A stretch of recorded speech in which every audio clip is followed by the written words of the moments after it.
Movie buzz they buzzin' like OMG discussion type. No MC is nothing like Schneebly jumping on the mic. Your host Zach is tackling topics like Bob Backlund, filming and tilting action, asking him just to pass it. All the others flaccid, pass it back to magic. So this is no pageant, just show him how to go graphic. Graffiti, yeah, I'll leave my mark. Super suit like Tony Stark. All of you jabronis just show me to where the Tonys are. Movie buzz. Well, we'd like to welcome to the Procreate guest line, independent filmmaker. Is that okay? Yeah. Josh Folan. That's a fair title. Okay, awesome. Welcome to the show, Josh. How are you? Good, man. Thank you. Good, awesome. Let's just get right to it, shall we? Sure. You've taken up crowdfunding for an upcoming project, and if you could tell me about like this philosophy, what approach do you take when you talk about your to your audience about funding the film, and also what kind of benefits are offered through different levels of commitment by the audience? Yeah, it was much more of a traditional, a kind of a somewhat big lump sum amount of money to do a film from the start, without any equity money behind it to begin with. We did that in April, and we got about halfway there on a $50,000 number, which, of course, we would have liked to have hit the goal. That's the optimal end result of doing a crowdfunding campaign. But even in somewhat failure, a lot of good things came out of it because it did kind of create a legitimacy to the project, right? And an awareness with the people around the film. And I can go into a long, boring story about the reasons that it didn't hit the goal. But in not doing so, it started a lot of discussions, particularly with equity investors that had put a little bit of money almost out of kindness, or not almost, very much out of kindness, into it from the crowdfunding side of things. And we kind of went back to those people towards the campaign winding down, looking to kind of finagle a way to get us to the goal so we wouldn't lose the money we had on the table. And what it started with basically a lot of discussions with those people that said, why don't we just talk about doing it the right way from an equity standpoint, send us the script. And it started a lot of those discussions. So even in failure, in that case, if you put in the work and you do it the right way, which I am confident saying we did, we definitely took a very legitimate swing at it. Nice. A lot of good can come out of it, even if the money doesn't necessarily work out through the campaign itself as you had hoped / planned. Right. You can generate buzz for the movie, or you can get. At least show investors what you're trying to do there. I am very much a realist when it comes to this stuff, and I've done it for hire as well, as far as running other people's campaigns. So I have a very legitimate understanding of basically, people don't give to crowdfunding campaign. Everyone has a baby, everyone has a project, everyone has a movie in particular. When it comes to the film industry, I don't want to say no one cares about your project, but basically no one cares about your project. People care about you, and it's your job to engage them and show them why this is important to you. And that's usually the reason you're actually going to get people to give, to contribute to these things, at least with a narrative project. There are exceptions on the documentary side where you can kind of there's an underlying cause to the project, like a social movement or something that would mobilize someone to want to see the film through above and beyond just knowing and caring about the people behind the project. But with the narrative project, for the most part, the real traction is getting people to care about the people behind it, or just getting the people involved with the project to go to the people that care about them and try to get them to believe that they care enough about it to want to see it through. So that's what we did. We went out and we attached some actors with some pretty good experience. We even did a very alternative thing with in attaching Charmaine Starr to the project with her professional background. It's a little bit unorthodox for a mainstream, if that's what it is, type of film. So we did some things, and the idea was very much to do that. And I think one of my mistakes that I'm very, very quick to admit is one, maybe misgauging the ability to mobilize them to mobilize their audiences, and these are busy people with shit to do, so they don't have the amount of time that needs to really be dedicated to truly get a social circle to get involved with something like this. So that's a mistake I made, and overestimating what our reach was. We, my co-producer and co-writer on the project, Shawnee Screw, we were able to get what we thought we could get from our people, basically. Mm-hmm.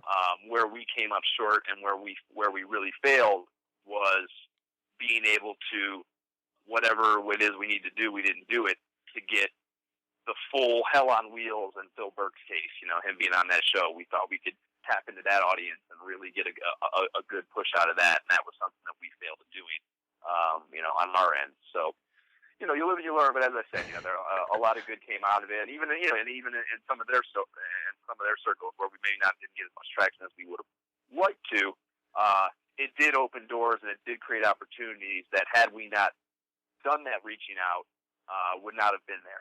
So there's good to be had out of it, regardless of whether or not you get where you want to go. Right.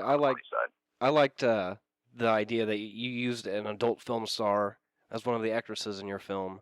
And I just really thought that was an interesting take on casting. It kind of, like you said, she had a built-in audience. So, exactly. That's when we looked at in the decision behind it. It's not like I've ever done that before. I'll never hesitate to do it again. In all honesty, she's been fantastic to work with, and probably more professional than a lot of, again, quote-unquote mainstream actors have been, in my experience. But we were looking at what to cast a role with. The subject matter of the film is very dark, very twisted, and in all essence, the character that Charmaine is attached to play she's a stripper in a club the guys frequent in earlier in the day before the story really starts. And a good deal of the film is she's dead in a bathtub for like the present moment. There's a lot of flashback stuff where there is some meat and requires some acting chops, so it's not like you can just cast anyone with it.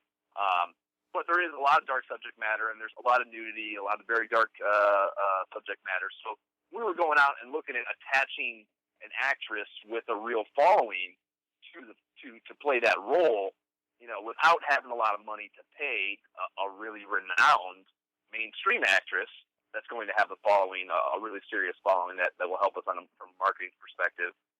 And not to mention, as I said, that with the nature of the role, it's going to be a really tough sell. So, just kicking around ideas, we were like, well, why don't we find an adult film actress who's, done some work, a little bit of work in the mainstream realm and has an interest in it, and, obviously fits thematically what we need from the character, and see if we can try to find someone with a following in that realm. They're obviously going to be comfortable with the subject matter and particularly the nudity part of it. And they're going to be, I would think, hungry for an opportunity like this. So it should give us a little bit of leverage and kind of, what it's going to cost us, which is always, a huge and tough variable to deal with in the independent realm, because there's not a lot of money to go around. So anytime you can find a way to, incentivize someone to want to be a part of it for reasons other than just fiscal, that's always a good thing too, Well, keeping in that financial realm, I read, I believe it was an article, but you said that taking the step from like conceiving and writing and developing a script to financing it is the first truly hard step in filmmaking. So what are the difficulties that come up when you're trying to finance a film? And what have you done? What kind of lengths have you gone in order to finance your films? It's so funny. This is, anytime you go to a film festival or anything, everyone always wants to know, like, well, how much was the budget? How the hell did you find that amount of money to do it? Because it is such a hard thing.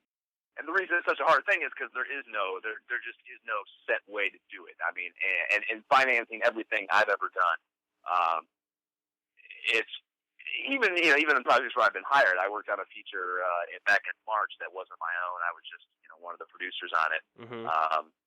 And in financing that, it was, just a smattering of things that were pieced together from different outlets. With my first feature, it was basically friends and family. My co-producer Matt Jared and I, we had been kicking around with a lot of more traditional financiers that were outside of our immediate family and friends circle, and and justifiably so, we weren't really getting much traction because we had no track record. Like, why? And then this is, I think, something that's very hard for filmmakers to understand too. First-time filmmakers, you have to, if you look at it from a very practical business perspective, why in God's name would anyone give you money to make a movie if you've never shown that you can do it? Like, it's a near impossible thing to do if you know what you're doing. Right. If you've never done it, why in the hell would someone give you money to do it? So it's a very hard sell without a serious amount of experience or being able to demonstrate that you have the experience to get a stranger, for all intents and purposes, to give you money. So the first ones are kind of just, that's why you hear all the magical Kevin Smith stories of putting it on credit cards and friends and family, and right. I gave blood or whatever the hell it is, because it's unless you're very lucky and you happen to have a rich uncle or something. Even then, that's just friends and family money too. They just happen to have a lot of it. You know what I mean? So my first couple of films were all friends and family, and this was the first one, this Catch-22, where we're really going out, and people are giving us money that that I don't know really well personally. Even then, these are people that I think that I've certainly and not introduced cold through another party or anything. I've met these people prior to asking them for money, but they're not close friends necessarily or family members or anything. And yeah, I mean, as far as where to find those people, I've been in New York 9 years, and there's no shortcut to that either. It's a matter of just you walk around through life and you hopefully project that this is something you're passionate about and something you're professional about, and it really is your career. It's what you want to do, and you're doing it at a somewhat competent level that comes across to people who you meet that do have money as being something that they want to be a part of. Whether it's in a lot of cases with film investors, especially low budget film, they're not. The last guy that gave us a check a couple of weeks ago for Catch-22, he said, "I'm writing this off. I'm just doing this to be part of this, basically. If I make money back, that's phenomenal. That's not to say I want to piss money into the wind, but I'm not investing in a project like this solely with the expectancy of a financial return. That must be a nice life to live." It's just a matter of whatever, as with any kind of salesmanship, you sell them on what they whatever it is they want. You have to figure that out and offer it to them. With Catch-22, is there a difference between, say, if it did get crowdfunded, how it would be distributed as opposed to now that you're getting equity from individual investors? Well, that was one of the things we did, or I tried to do differently with the crowdfunding campaign too. We did our best. I mean, there's a certain, I don't want to say stigma, but there's a certain understanding associated with Kickstarter, crowdfunding in general, that people are just giving to an artistic project or whatever it is. Right. But we did our best to market it as in a way saying that all we're asking you to do is pre-order the film. The idea was that we were selling the movie to the people, so we tried to basically cut out all those middlemen between us as the filmmakers and the end user, the audience member. Whether it be distributors or distribution platforms or whatever it may be. So the idea with it was to actually sell the film, in advance. So that's part of it. Part of the distribution plan, I guess, it was that to not need one, to sell it to the audience. Right. That was a very cool idea. It takes to make it before we even make it. When the crowdfunding campaign failed and kind of the way it wound down, one of the other really beautiful things, and this is worked into our financing plan too, everyone who did give was very compassionate about the fact that it didn't reach the goal, and that they weren't charged. And most everyone who gave for the the 21K or whatever it was that we raised was gave us an open-ended statement that said, this money's here. You can come back and get it whenever you want. So, Wow. in theory, we already have pre-sold the movie to $21,000 worth of people. Mm-hmm. So that's part of the distribution plan. It's part of the financing plan, and it's also demonstrative, I think, of, as I said, kind of this the way you piece it all together, however the hell you can. So the idea is now, we originally were trying to raise 50 because that was the bare bones amount. Now we're going back out to the more reasonable budget, less of a pain in the ass bare cupboards budget with more of about $70,000. So we're going out to raise 60 in equity with the idea of conservatively budgeting what's on the table crowdfunding wise at 15 for a full budget of 75. So the idea is that we have 15,000 already sitting on the table. We're going out and raising another 60, and then we'll actually go back and physically relaunch the Kickstarter campaign, go back to those people individually one by one, which the Kickstarter platform has a great platform for doing so, and basically say, can you please just give us that same amount of money again? Right. And the idea is obviously we're going to market it again as a whole other campaign, hopefully raise even more, but that's kind of the conservative plan, because one of the things with crowdfunding campaigns is the idea that, you have to deliver on these things that you're saying you're going to deliver on when it comes to the perks and the rewards and what have you. And a lot of that with a film, obviously, is based on delivering the film to them in some way, shape, or form. So in going back to them, even though the campaign failed, that's why it's requisite that we go out and raise that money first, because I think it's a conflict of interest to just go back. We've certainly had people go, well, why don't you just relaunch it and get that, 15,000 or 20,000 right off the top, so you have it. And it's, to me, that is somewhat unethical, because we're not guaranteed to be able to deliver the things that we are saying we're going to deliver in that case. You know what I mean? And that's a big part of the crowdfunding thing too, is being transparent, being honest, and knowing that, as I said, I've already done 2 of these things. This is my 3rd. I'll probably do another somewhere down the line. An understanding that it's a long run and not a short run, and that you have to curate your audience. It's not just a one-stop shop to get your baby done. You have to understand these are people that are investing in you in a long-term sense, and you need to, I think, respect them as such.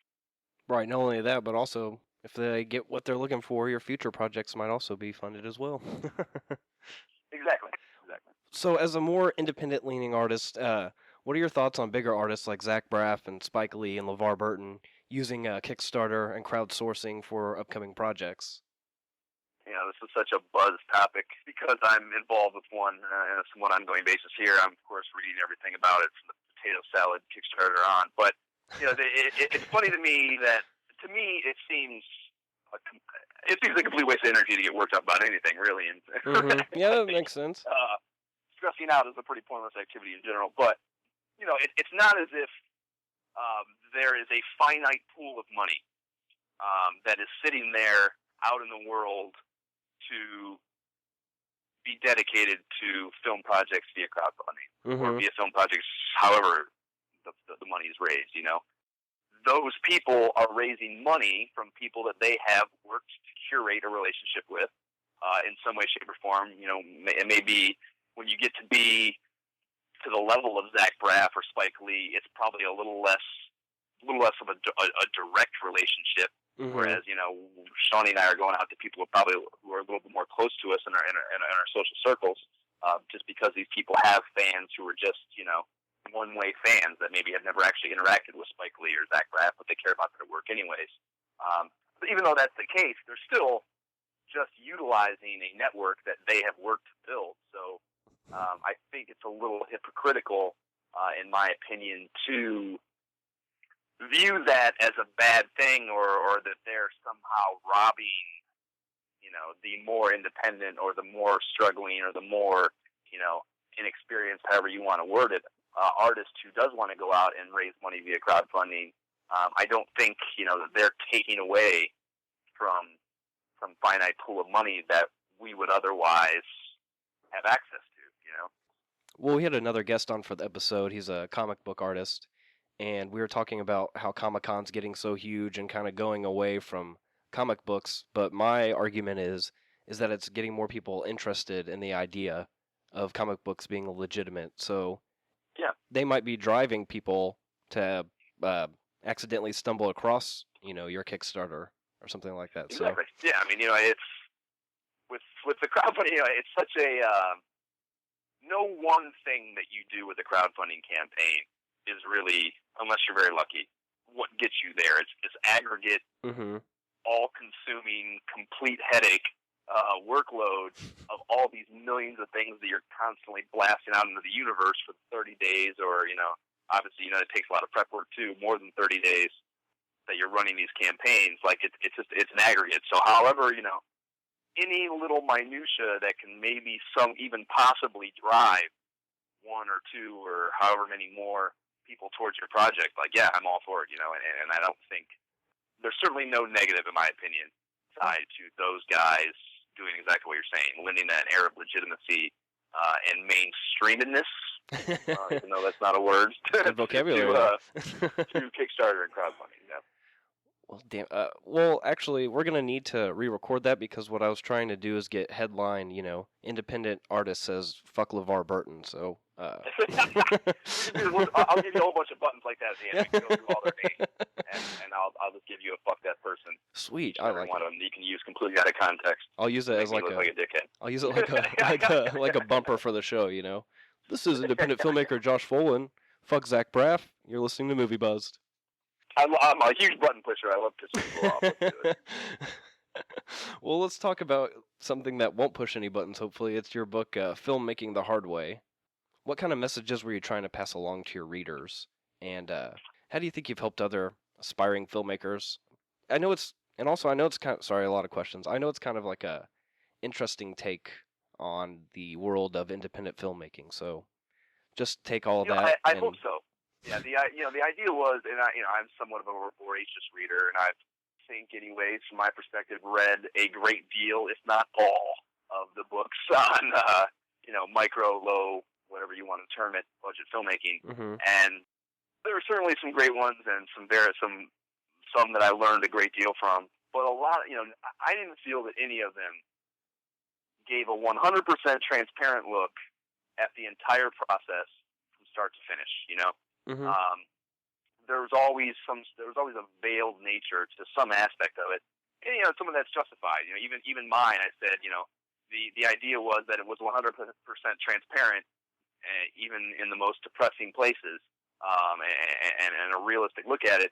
The only time I mitigated any sort of anything with story or in telling the story was if it hurt someone that helped us or that was valuable to us, or that didn't deserve to have a negative light cast on them for any shape or not even necessarily a negative light, but just I can't, if I have a confidentiality agreement with my distributor, I physically can't break that without hurting myself, even not even necessarily them. But so that was the only time anything was mitigated throughout the whole story. And I always felt with other books that when it came to the financing side, it's listed exactly who the people were, not by names, but it lists exactly what the relationship was to me. So you get a very realistic understanding of what kind of people were giving us money, and in most cases you just kind of get like, some friends or some family or where it's never a 100% transparent thing. So in sitting down to write this, that was the idea, that it was going to be for better or worse. And also a lot of the books are probably about more successful films. We did all right, and I think for a $30,000 all-in movie, we're pretty fortunate, and the fact that we have a traditional distributor and you can walk into a store and buy it, and it's available all over the world, is, considering we had no name talent per se in the film, I think that's certainly an accomplishment, and I think we can speak from a level of experience and a benefit to a first-time filmmaker. So we're not just some guys who made a 90-minute video that's on the internet now. We actually, I think, did some things that are in the professional realm with the film that are hopefully a benefit to someone looking to do this for the first time and trying to make a few bucks in doing it. So that was the idea with it, that it would actually be. It's not the way you should make your film, but it's how we did it, and hopefully in some of the mistakes that we made and some of the things we learned and some of the wrong turns we took, maybe you can avoid some of those things in reading how we did so. That was kind of the idea behind it. Very cool. Did people get that impression? Yeah, and that was the thing too. Yeah, it's a lot of them kind of, my writing voice, for lack of a less pompous term, is somewhat cynical and maybe blunt. Mm-hmm. So I think the book is probably written in a little bit more of a fun tone, I think, than a lot of them, which in some cases can come across kind of as stereo instructions. Right. That are lacking a little bit of personality to them. So I tried to infuse some of that into it too. So it was actually a fun read, and not just a by the numbers, how to make a movie kind of book. You know what I mean? Yeah. No, it's always good to have that personal insight from the author, especially if you have like a unique or interesting or sarcastic voice. So Certainly have that. I have one final question for you, good sir. It's about your production and development company, NYEH. From what I could read and gather, it has like certain philosophies that it likes to adhere to in terms of like creation and production and even the final product. So if you could elaborate on some of the philosophies of your company. There's a certain way I work that is kind of just, even down to, I'm line producing this film for hire right now that Julia Solomanoff is directing.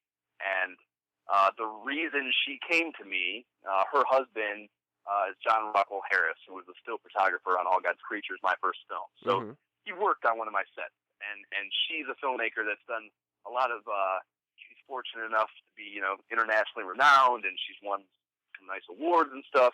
And she's, from Argentina, and there's a very curative government subsidy in place to fund filmmakers from there with their projects. So she's been very lucky in being able to tap into that, and doing a lot of her previous work has, she hasn't had to maybe jump through some of the low-budget filmmaking hurdles that you have to with your first few films because there's been a little more money than maybe most filmmakers have the luxury of.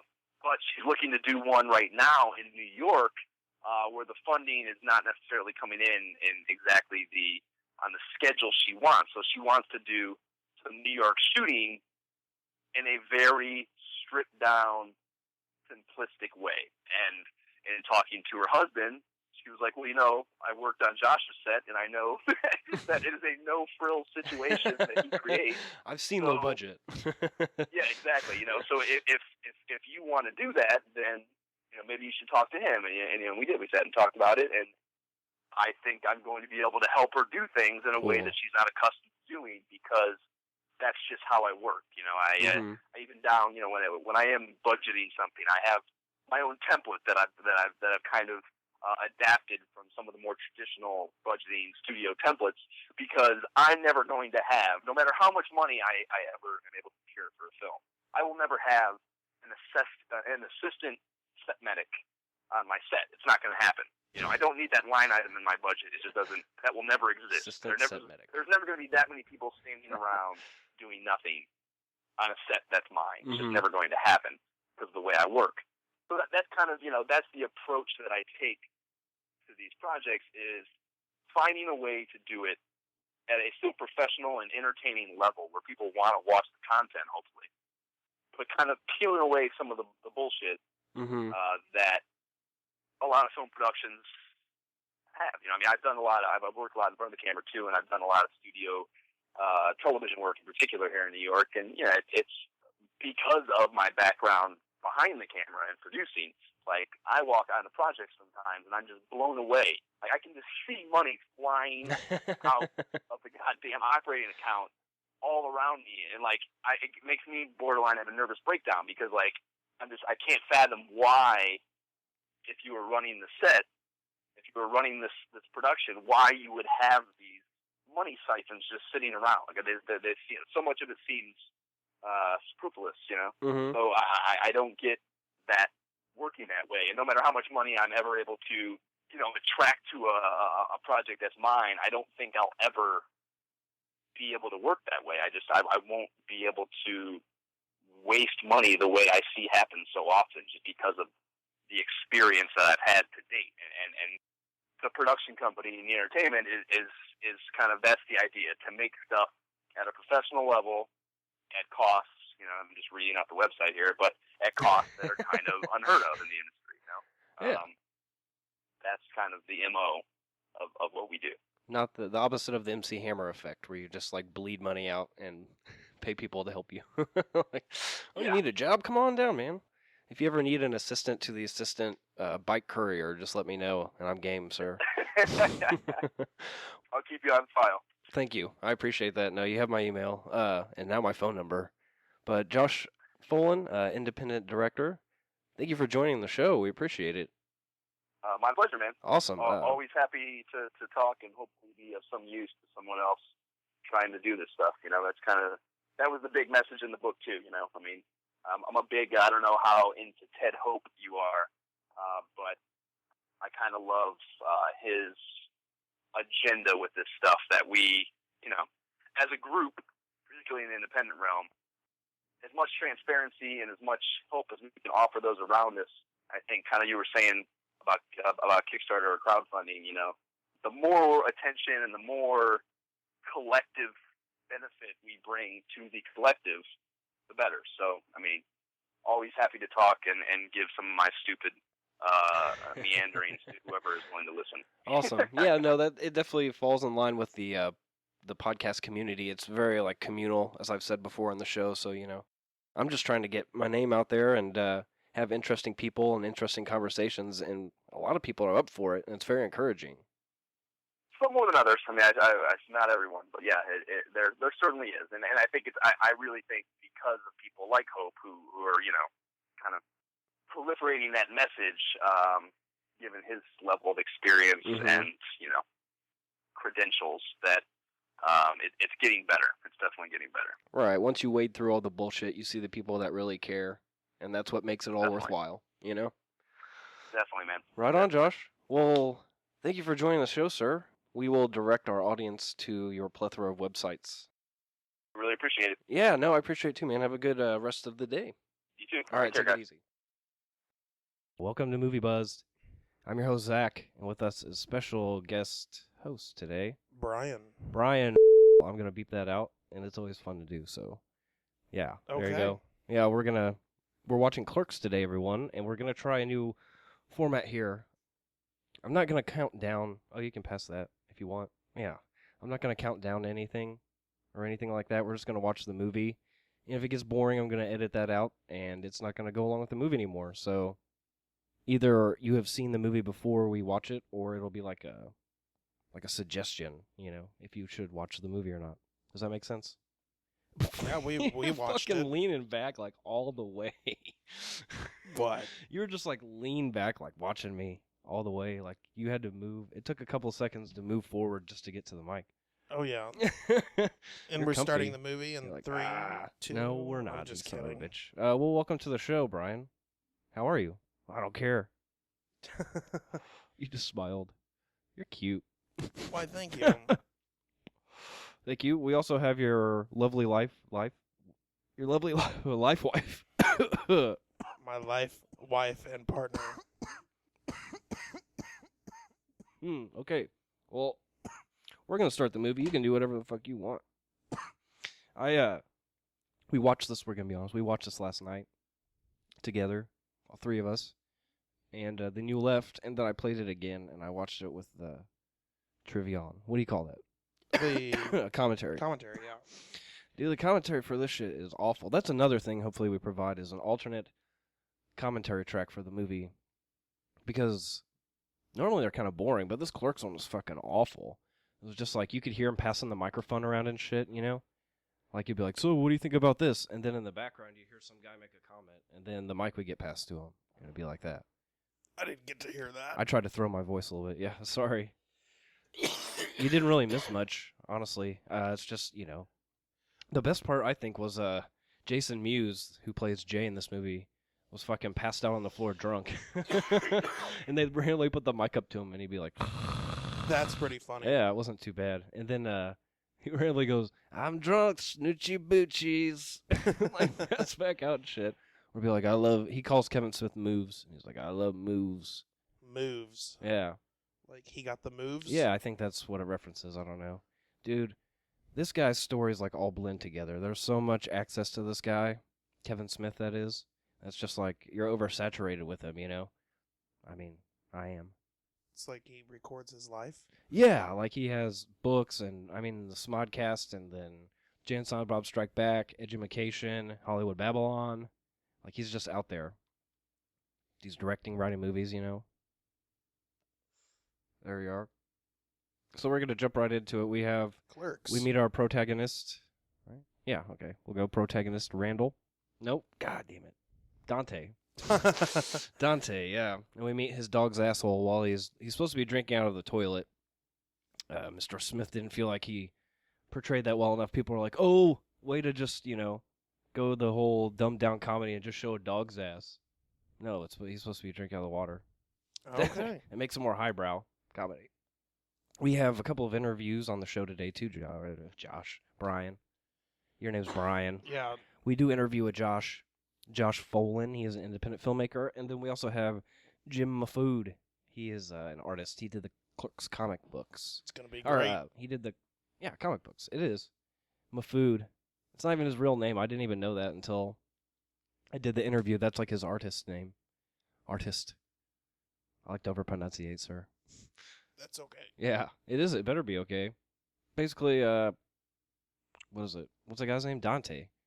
He's not supposed to be at work today. He fucking goes in anyway because the boss isn't there. The metal shutters are like jammed with fucking gum in the locks. Just trying to help people here, Bryan. Oh, yeah. Are we trying to describe what's going on here? Sure, go ahead. Oh, well. There's a cat. A black cat. Yeah. Some newspapers. That's very specific. I like your level of detail. Some coffee? Yeah. There's a bunch of like inadvertent product placement in this movie. Like that. Maxwell House. Yeah. No, they do it a lot, I guess, and it's not. Like they do like this one scene, there's a bunch of Huggies. He's like, that is not, we don't get any money from Huggies. No, I'm sure they were just getting the props that they needed. Do you think a baby diaper brand would fucking fund that? Like put Not this movie. Yeah, no. At one point, Maybe Daddy Daycare. Yeah, that's a good reference, sir. You a big Eddie Murphy fan? Not in Jeff particular. Garland? No, I really I don't like Jeff Garland at all. Yeah, But he's good in Curb, I think. But I don't know. He plays like kind of the same guy. No, I mean on like a personal level. You hang out with Jeff Garland? No, I don't hang out with him, but I've met him. You're lying, right? I've been to one of his shows. Oh, It included Tenacious D. really? Yeah, and it pissed me off. He wouldn't let them play, even though they wanted to play, and the audience, the fans wanted it.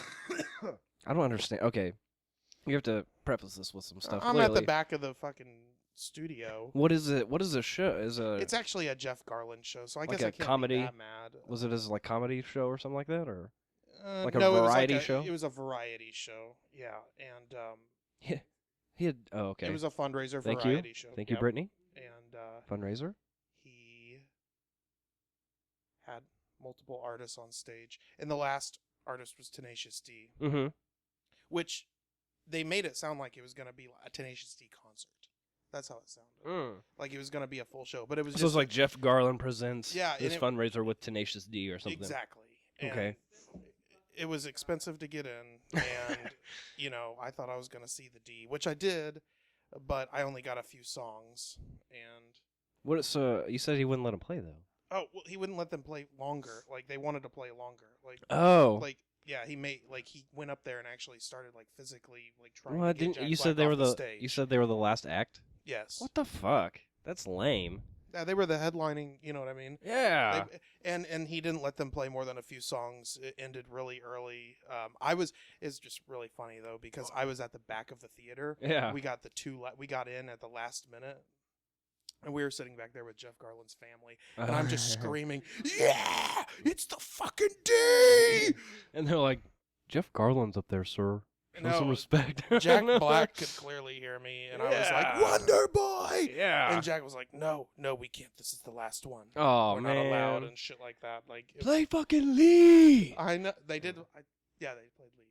Where you go back there like Lee. Dolphinately. Dolphinately. Well, that's that sounds awesome. Well, it sounds like a shitty awesome experience. How much was it to get in, if you don't mind me asking? I don't know. It was greater than $50.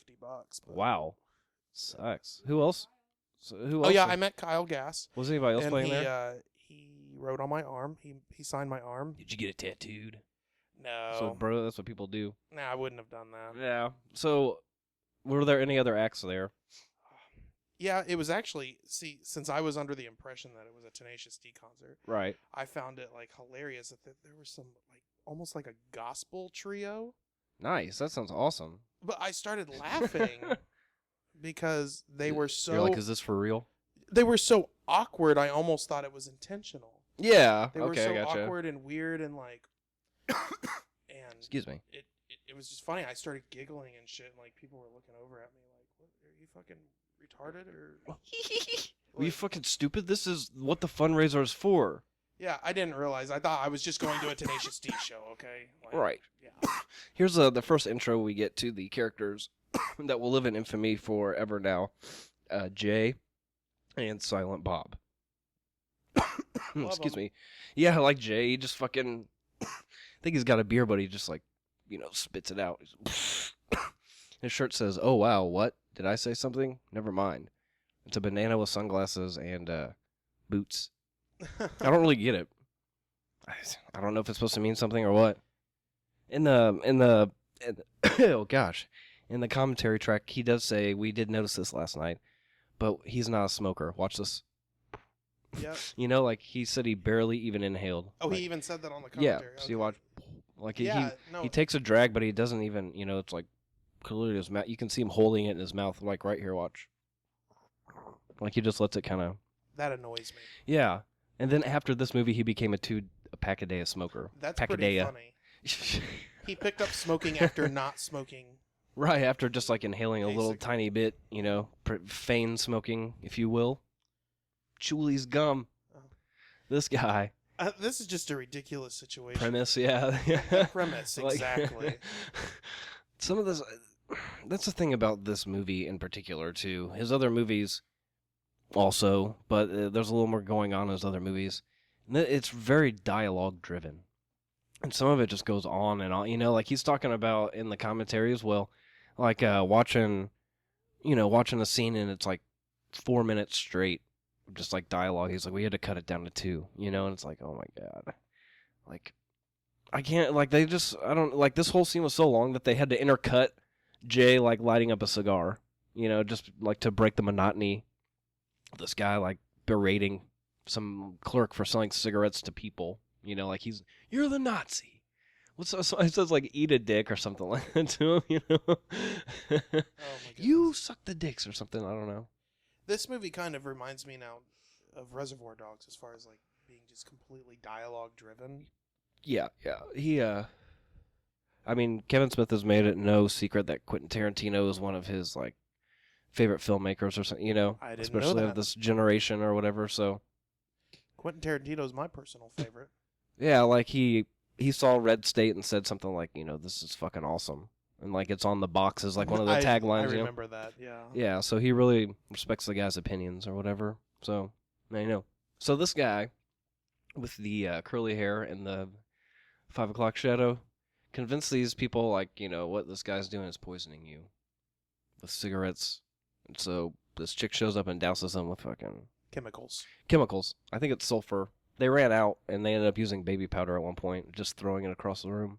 I learned a lot. Now that you say that, Yeah? the spray looks like looks like it was thrown instead of sprayed. Right, yeah. They had, like, one take with a good extinguisher, and then they just used baby It powder. was just like a poof. A poof. There you are, miss. Yeah, there's Entman's Donuts. You see Entman's in there a bunch. Like, that's all you see throughout the whole movie, basically. Now, if that was intentional product placement, that would work. Yeah. Because that makes me really want a sweet treat. You know what? If they did product placement for cigarettes, it works, because I want a pack of cigarettes for $1.65. Yeah. And the cigarettes are ultra cheap, and it's funny because they're on the East Coast where the cigarettes are most expensive. Yeah, man. I went to Jersey, like, I'd say 4 or 5 years ago, and even then it was like $8 for a pack of Marlboros or something like that. We were rolling. You could buy a pack of rolling papers and like a pouch of tobacco for like $2.50. It was ridiculous. That was what everybody smoked out there. That's all I have. In Manhattan, cigarettes are like $12. Oh my God, that is a lot of money. Well, in New York, just New York For State, cigarettes, I think man. it's a minimum of like 8. But is Taxes there? are really high. Do they have a okay? Do they also? Is that why? So they don't have like a higher income to something ratio? No, that's not why. It's just the taxes. Says the banker. It's true. It's funny because I got a promotion to management, and then like immediately I fucked up. Like a weekend, like my first full week on the job, and I'm $200 short out of my drawer. 200. I guess that happens when you're at a bank. Yeah. Well, Friday was like the first. Social Security. Everybody comes in, gets their money out, or like overdrafts their account or something. You know what I mean? Man. Like, yeah, that's just how it goes. That's the banking industry as a whole. It's not just us specifically. So I'm not divulging any particular information. That's our branch specifically, except that I was $200 short.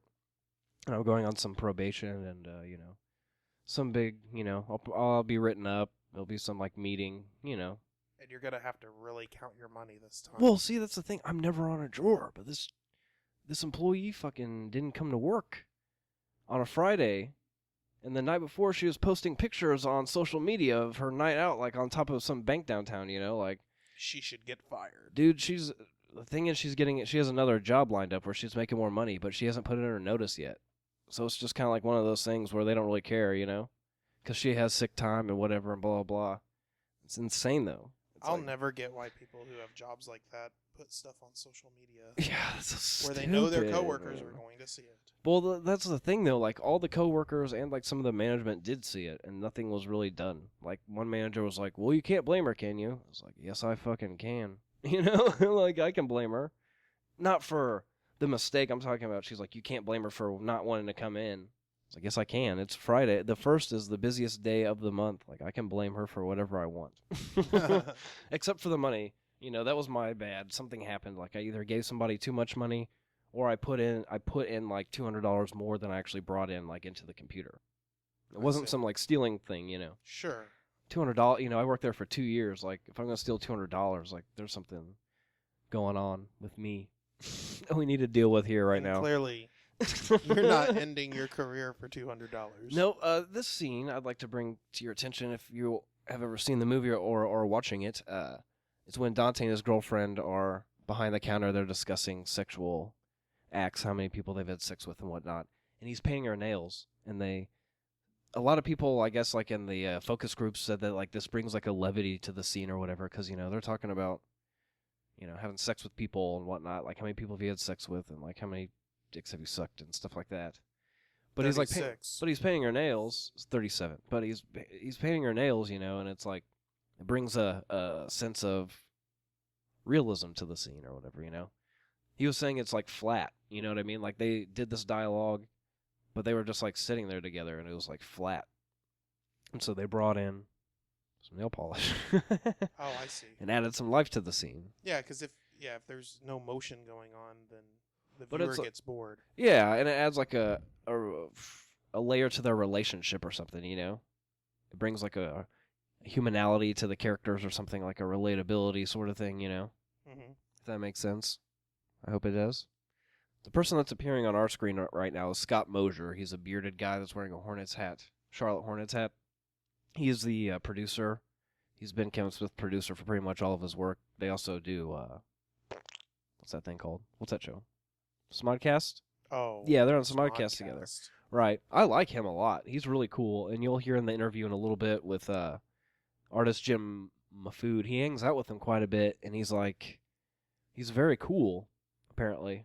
He said he's one of the most un-Hollywood guys he's ever met in his life. I mean, I'm sure he's got money.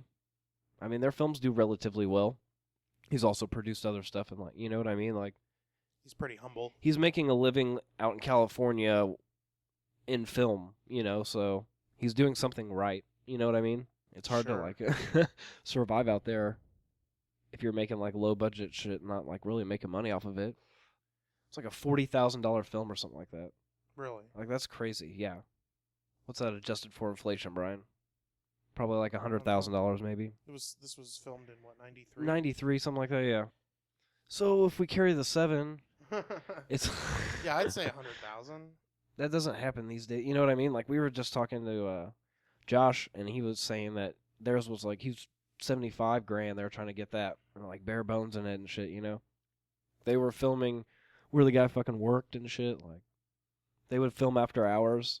After he got off work, they would start filming. He would go to bed at like 4 in the morning, get up at 6, work until, he'd sleep 2 hours, work the rest of the day until night, and then shoot again. Like, that's why they had to write in the shutters being, because So they could film anytime. they always had to film at night. That's pretty funny. Yeah. That's. I like how you tell me it's funny. You don't laugh. You just say it's pretty funny. I don't like it. You step up. No, it's funny. Funny, interesting. That's funny. Something. Give me something. There we go. That's nice.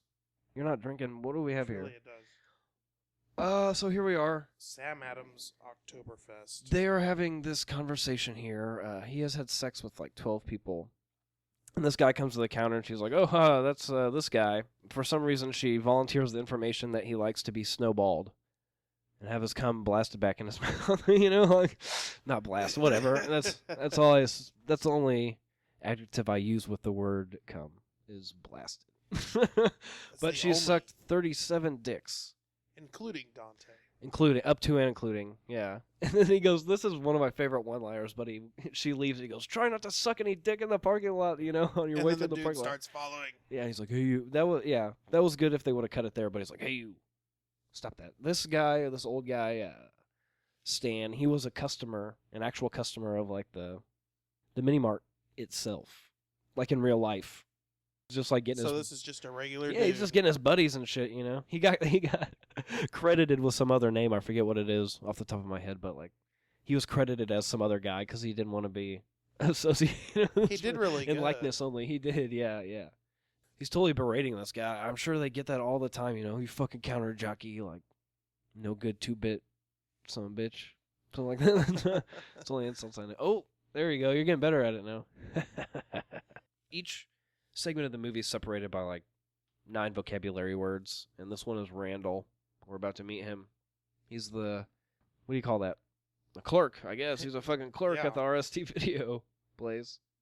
I hate it when I can't rent videos. Wait for fucking movies too. Tenacious D. My voice is off today, man. That singing voice. Excited. We're gonna go see Guardians of the Galaxy. Oh, I'm excited about that. I've seen that preview at least 5 times. It looks nuts. I like it a lot though. I'm excited, man. What are you most excited about for Guardians of the Galaxy? I just want to see what happens. This is a good silence. I don't have a whole lot of expectations for it. 3 seconds of silence.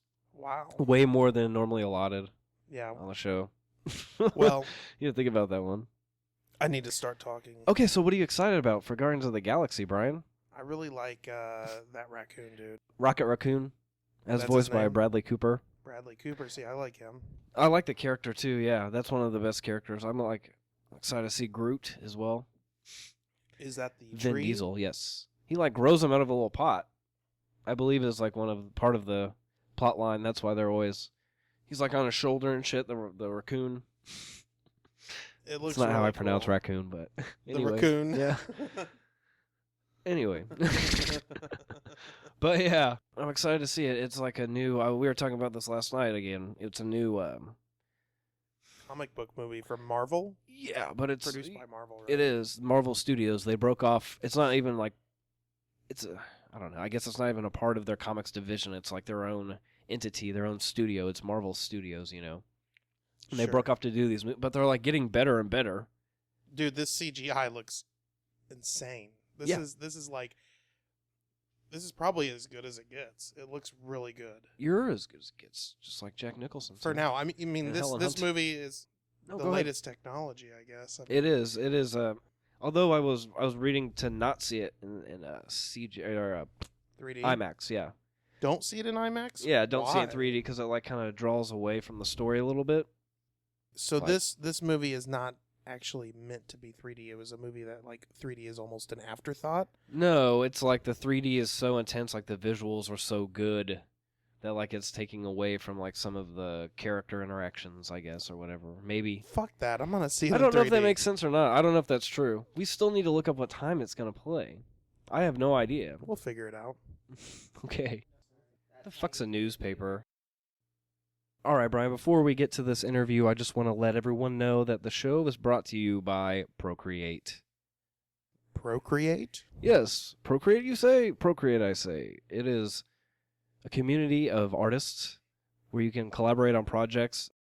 You can also find help for your projects. Like, if you have a movie, they'll do like a casting call for you, or They do music too? yeah, they have music reviews and they have movie reviews. One of our guests like hooked up with them. They'll send like requests to her for doing, to do like photo shoots and stuff like that. That's like, cool. yeah, to do events for people like Independent artists. yes, for independent artists, correct. Like, filmmakers, musicians, podcasters. There's 2 other podcasts on there. It gives people a chance to like find people that are like equally as passionate about different forms of media as you are, and like be able to expand on what you're currently doing in different ways. Sounds good. Yeah, like you either get help from like a fellow artist or like just an air of legitimacy from having this brand behind you. It helps out. So if any of that sounds interesting, I don't know how it could because I do an awful job at doing that. But if it sounds interesting, That was not true. they have like trailers for people's projects and stuff too, so it's like a way to promote yourself as well. Check them out at teamprocreate.com. We're going to get to this interview I recorded the other night. You weren't there because of the way it was set up. That was the night we saw. Where you at, Jim? Okay, sorry about that. We saw Philip Seymour Hoffman's last movie. That's not funny. His last movie. It's awful, That's yep. hilarious. Yeah. You caught me falling asleep sometimes. Now, what did you... Yeah, that's true. It was happening, man. I don't know. I had a really long day that day, and I hadn't really eaten. You I had were that beat. giant beer. Yeah. She's like, you get this 32-ounce beer for like $9. It's a good deal. It wasn't too bad, yeah. But it was okay. It was one of those, like, it was a spy thriller, pretty much. Isn't that how you I classify wouldn't it? say it was so much of a thriller. Yeah, it was a It spy, was a spy movie. drama. A sprama? I don't know. It was a weird performance, man. How did you think he was looking? He looked in pretty ill health, huh? Yeah, like, I didn't know if that was because of the makeup or not. I mean, Yeah, but yeah, he the was skin tone he was looked so really fucking sickly. pale, like it was ridiculous at some point. The way the light would focus, like he just looked like Looked like he was translucent. knocking on death's door. yeah. It looked. I don't know if that was intentional or not, or what was going on there, but that looked fucking rough. And some of the stuff, like it was weird coincidence. In the scope of the movie, it's just like it wouldn't mean as much if he hadn't passed away. Like some of the lines and shit. I can't think of anything specifically, but like I remember there was like a line in there about like killing yourself or something like that. Not that he intentionally killed himself, but like, Right. whatever. There was just some stuff that was more poignant because he had passed away. That was his last completed movie. His last movie will be the Hunger Games movie. Oh, okay. Yeah, but he didn't get to finish that, I don't believe. Who do you think they'll replace him with? No one. They'll figure something out. They'll figure out how He'll to just get die. it. Yeah, there'll be some plot point that they figure out probably. I don't know. We'll see. So Brian and Brittany, we're gonna get to this interview I did with Jim Mafood, who's actually hung out with these characters and like met these guys and worked with them, like collaborated with them on a couple of projects, and so I'm gonna drop this in here, see how it goes. So this will be legitimate this time, Brian. The interview with Jim Got it. Mafood. Okay? My food? Yeah, Mafood. Well, we would like to welcome to the Procreate guest line Jim Mafood. He's an artist for all intents and purposes. How are you this evening, sir? Great. How you doing? Pretty good. I'm excited for this interview. Excellent. So we'll just jump right into it. To me, your art is very striking, and it kind of forces your eyes to focus because the colors are generally pretty vivid, and there's a lot going on besides just the foreground image. How would you define your style?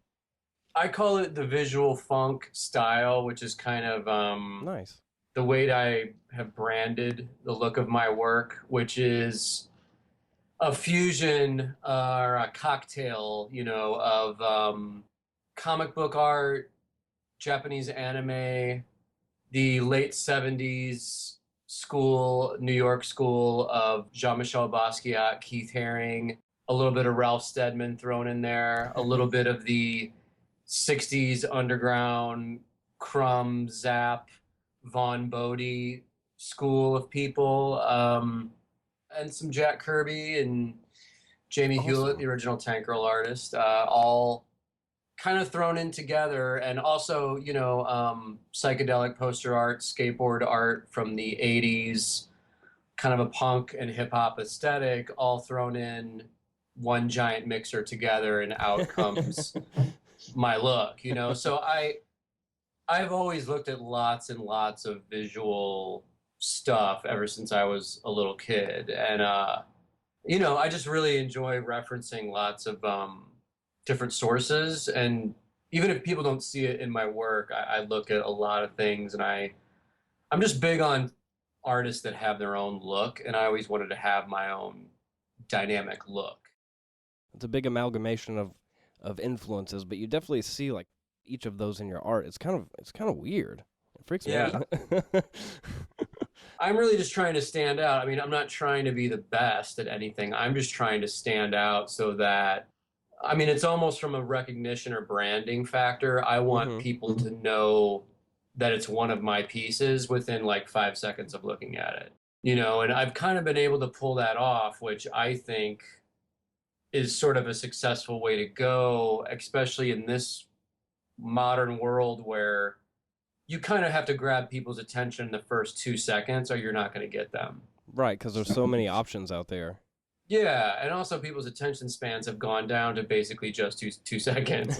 So if you're doing imagery or putting out T-shirts or comic books or album covers or visuals of any kind, you really want to grab people's attention within that first moment of looking at it. So it's kind of a tricky thing to pull off. It's a challenge. I kind of like that, you know. Well, one of the big things that I noted here was I see that Ralph Steadman influence, and I get this like Jackson Pollock sort of sense of like controlled chaos, and I think that's a very unique sort of look for you, I think.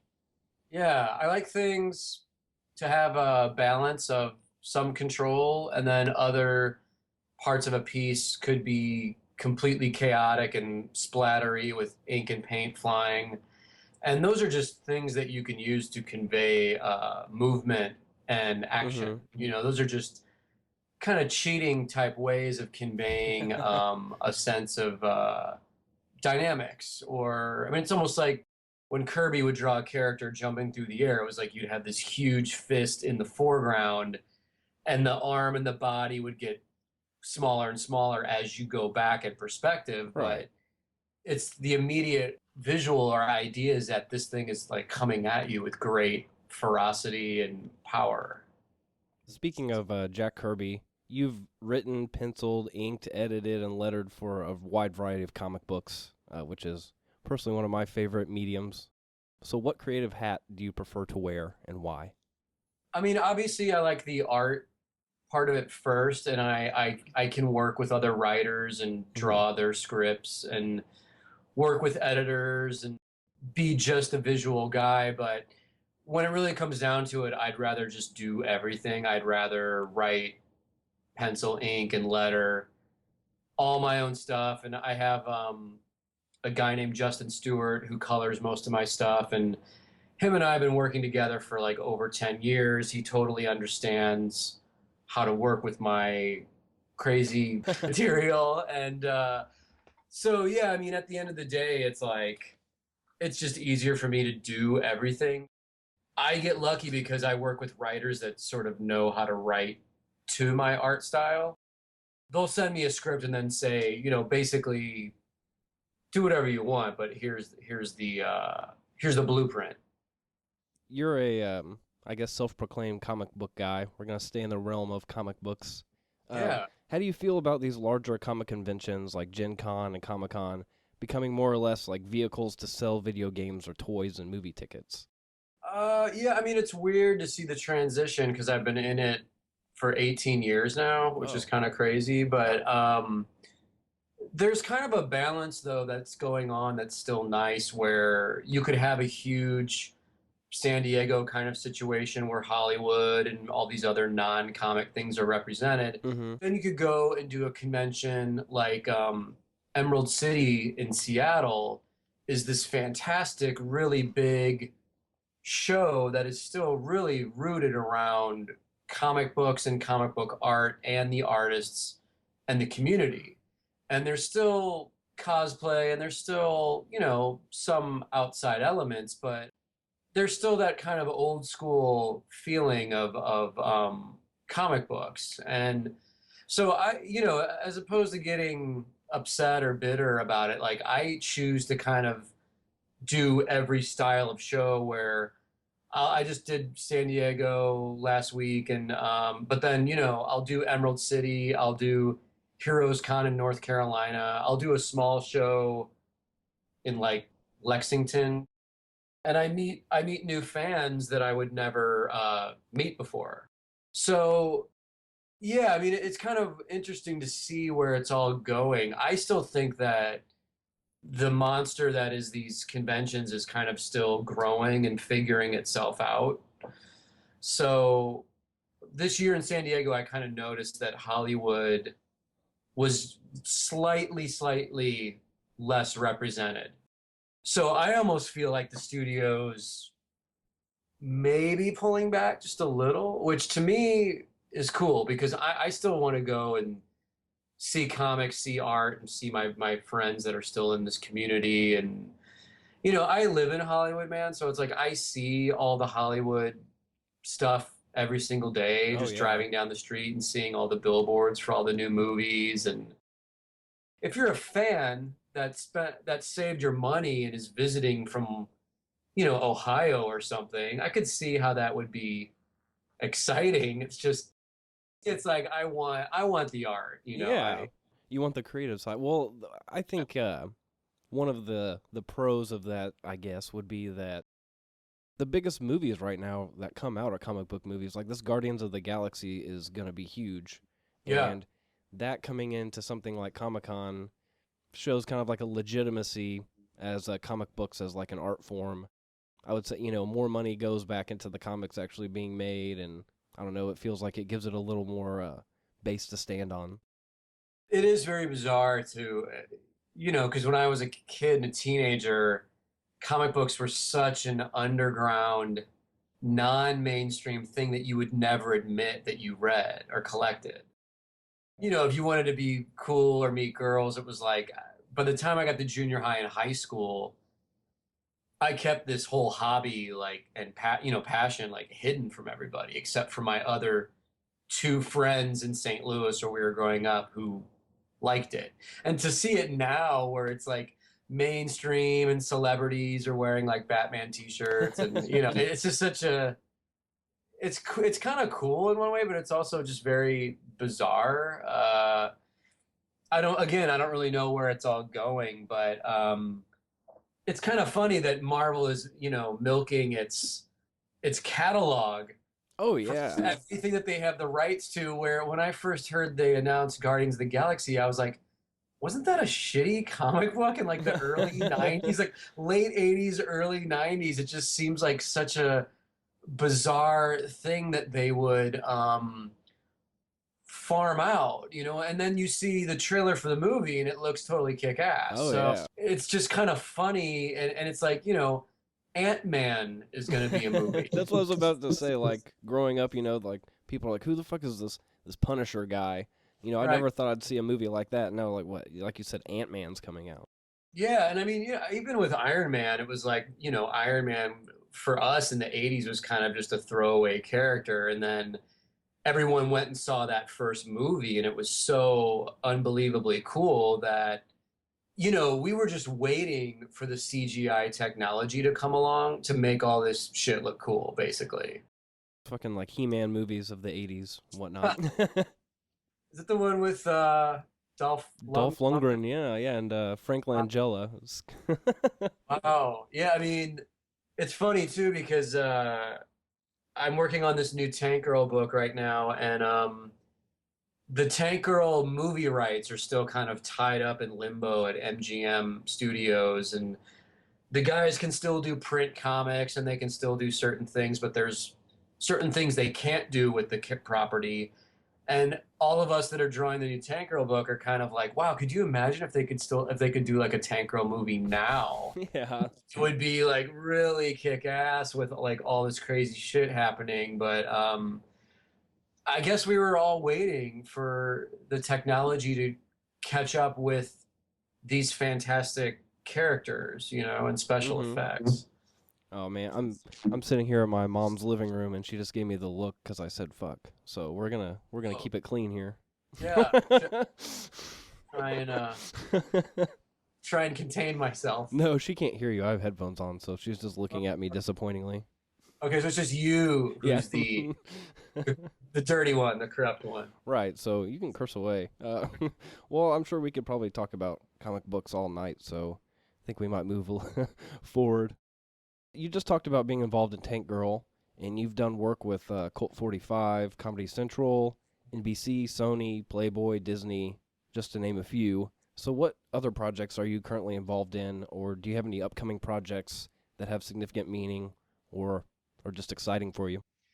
This has been a big year for returning to kind of just drawing comic books for me. I have a new book that I've been working on with Joe Casey, who's a fantastic writer, and it's this Miami Vice comic book. It's called Miami Vice Remix, and we're doing 12 issues. It's coming out through a new publisher called Lion Forge. Mm-hmm. It's going to be a digital release first in chapters, and then all collected into one big book at the end. And I think it'll be coming out the beginning of next year, but it's been fun as hell to draw. I mean, we're really going at it and just doing some crazy stuff on the book. So people can watch for that. Like I mentioned before, we're doing a new Tank Girl book. It's called 21st Century Tank Girl. And it's cool because it's all the Tank Girl artists together in one book, illustrating different stories. So like Jamie Hewlett, the original Tank Girl artist, is returning to do brand new stuff, which is very exciting. And they did a Kickstarter for this book, and it went through the roof, man. So it went really well, and Very cool. so that's happening. And I also did a very short story for Joe Casey's new Captain Victory project, which is a Jack Kirby creation, and that's coming out through Dynamite Comics. I'm not sure when. And then I also did some new T-shirt designs that I have coming out through Nike. I did some stuff for their street line of like basketball kind of stuff, but it totally looks like my style. You know, it's just really cool freelance kind of gig.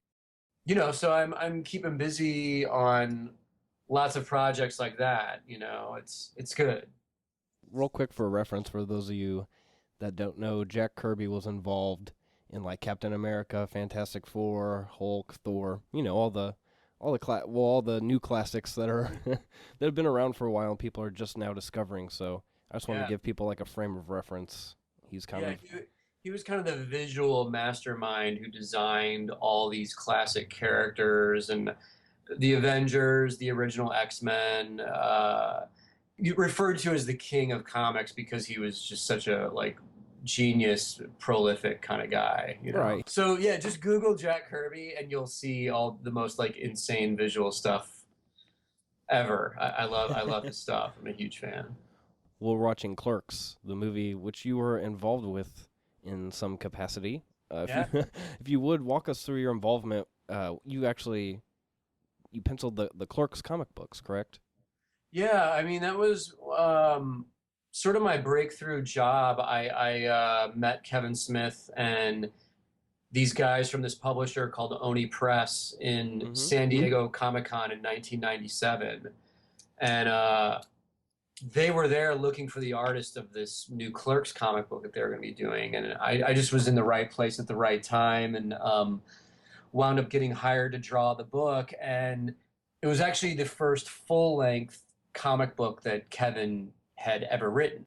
I just got really lucky, man. And I mean, that really kind of put my name out there in a big way and helped jumpstart my entire art career. So it was a really exciting project to be involved in. The book sold incredibly well. It sold out like numerous printings, and we wound up doing a sequel to that, which was like a Christmas special.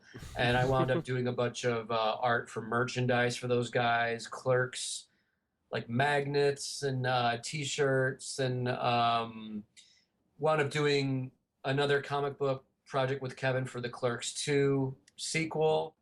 Yeah, man, I just kind of became an extended member of the View Askew family. Very nice. Are there Uh, any plans for future projects within the Clerks canon? I'm kind of waiting. I mean, I'm curious to see what Kevin and those guys are doing with Clerks 3. I know they announced that they're, I guess, making it. I hope that, we can kind of finish the trilogy and do a Clerks 3 comic book project as well. Kevin is so busy and so prolific Oh my that I gosh. don't know what's going on, but I talk to and I hang out with his producer, Scott Mosier, a lot. Mm-hmm.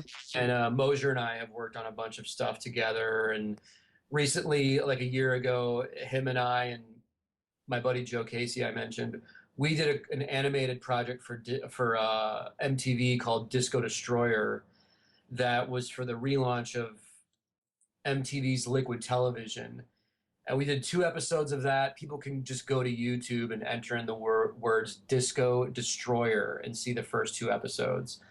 So it's cool. I met Scott through Kevin, and now Scott and I work together. And those guys have just been like a part of my life and my career since 1997. That's very cool. Yeah, Scott Mosier seems like a pretty down-to-earth sort of guy, and he's very funny on their Smodcast that they do together. I enjoy. Oh, yeah, yeah. Scott's like the nicest, chillest dude you could ever meet. I always call him the least Hollywood person I know. He has like no ego, no attitude, just straightforward, chill guy who likes to do creative things, and it's a smart cat. Just a good guy. Yeah, it's a damn Canadian attitude that he's got there. Yeah. Well, before we close out the show, I have one special question that has personal meaning to me. I'm not going to mention any names here because I haven't cleared it with him, but a good friend of mine and I went to a live presentation of Jay and Silent Bob's super groovy cartoon movie. Yes. And I got to ask Kevin a question about, he had Neil Gaiman in the movie, who did a voice. Oh, really? Yeah. I haven't seen that yet. Yeah, I guess he knows him like super well, him and Amanda Palmer. Yeah. But I asked, I just asked some question, and I went up there to get a picture afterwards and to get a signature from him and Jay. And my friend jumped up on stage to commemorate the moment. He was just taking photos, and he pretty much got like berated by Kevin Smith in a joking way, but it was like the way it came off. It was hard to tell if he was kidding or not. And he kept like, I don't know. Well, he kind of made him, it seemed like he was treating him kind of like a prop almost. He's like, get off the stage. Oh, I'm just kidding. Come back up. Oh, no, get the fuck off. Like. Oh, so, right. Okay. Yeah. So I've actually personally heard him say "fuck Kevin Smith" on multiple occasions. If you could, sir, sway my friend back into favoring Mr. Smith. Yeah, it's a tall order. I know. I understand.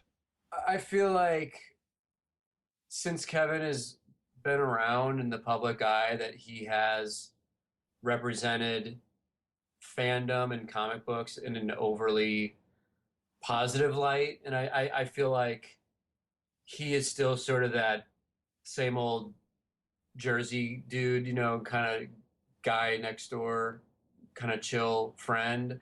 Maybe he was kind of caught up in the moment of the show and didn't mean anything snarky or rude or mean by his comment, because I think, man, when you go up in front of a room of people and you're doing your thing, you are performing in a way. You're acting, So it's interesting for me to observe that Kevin really went from being known as a writer-director to now being known as just Kevin Smith, the entity. Right. And now it's like Kevin basically makes his living just by talking. So he'll do these tours and he'll do the podcasts, and when he goes out on stage and does these live shows, it's almost like he is the front man of a group, and maybe he just kind of got too much into the moment, or Yeah. I don't know if he thought your friend was trying to attack him, Yeah. or I don't know. I wasn't there, but Right. I can't speak for the particular situation. But It is live on one of his Smodcast episodes. oh, is it? Which one? It's the one where he's in Indianapolis at Clues Hall. But I'll check it out. I mean, the bottom line is, like, not everything is for everybody. So maybe your buddy, it rubbed him the wrong way, and there's not any coming back from it. This is why it rubbed him the wrong way. He has been a huge Kevin Smith devotee and fan for years and years and years. And I think that he got let down in that particular instance. Oh, yeah.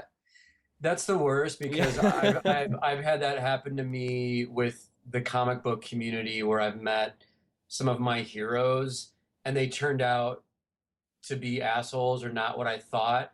But then, what happens, man, is maybe that person isn't an asshole. Maybe you just caught them on a bad day, in a bad mood. Maybe they were hungry or tired or pissed off about something. And that's the one moment that you met them. And so maybe Kevin had a weird night that night. Maybe he didn't get the weed that he wanted to smoke that night. Maybe he wasn't high enough, or maybe he was too high, or maybe, you know what I mean? Maybe there was a weird variable in there that caused this moment of weirdness to happen. But I know what your friend went through, because I've had those awkward moments of meeting a hero, someone whose work I've admired for years and years and years, and then I walked away from it disappointed. Right. It can happen to the best of us, it sounds like. So, yeah, I mean, it's a weird thing, because you don't get that moment back. Another weird thing is asking somebody that knows the person to try and sway somebody back in their favor.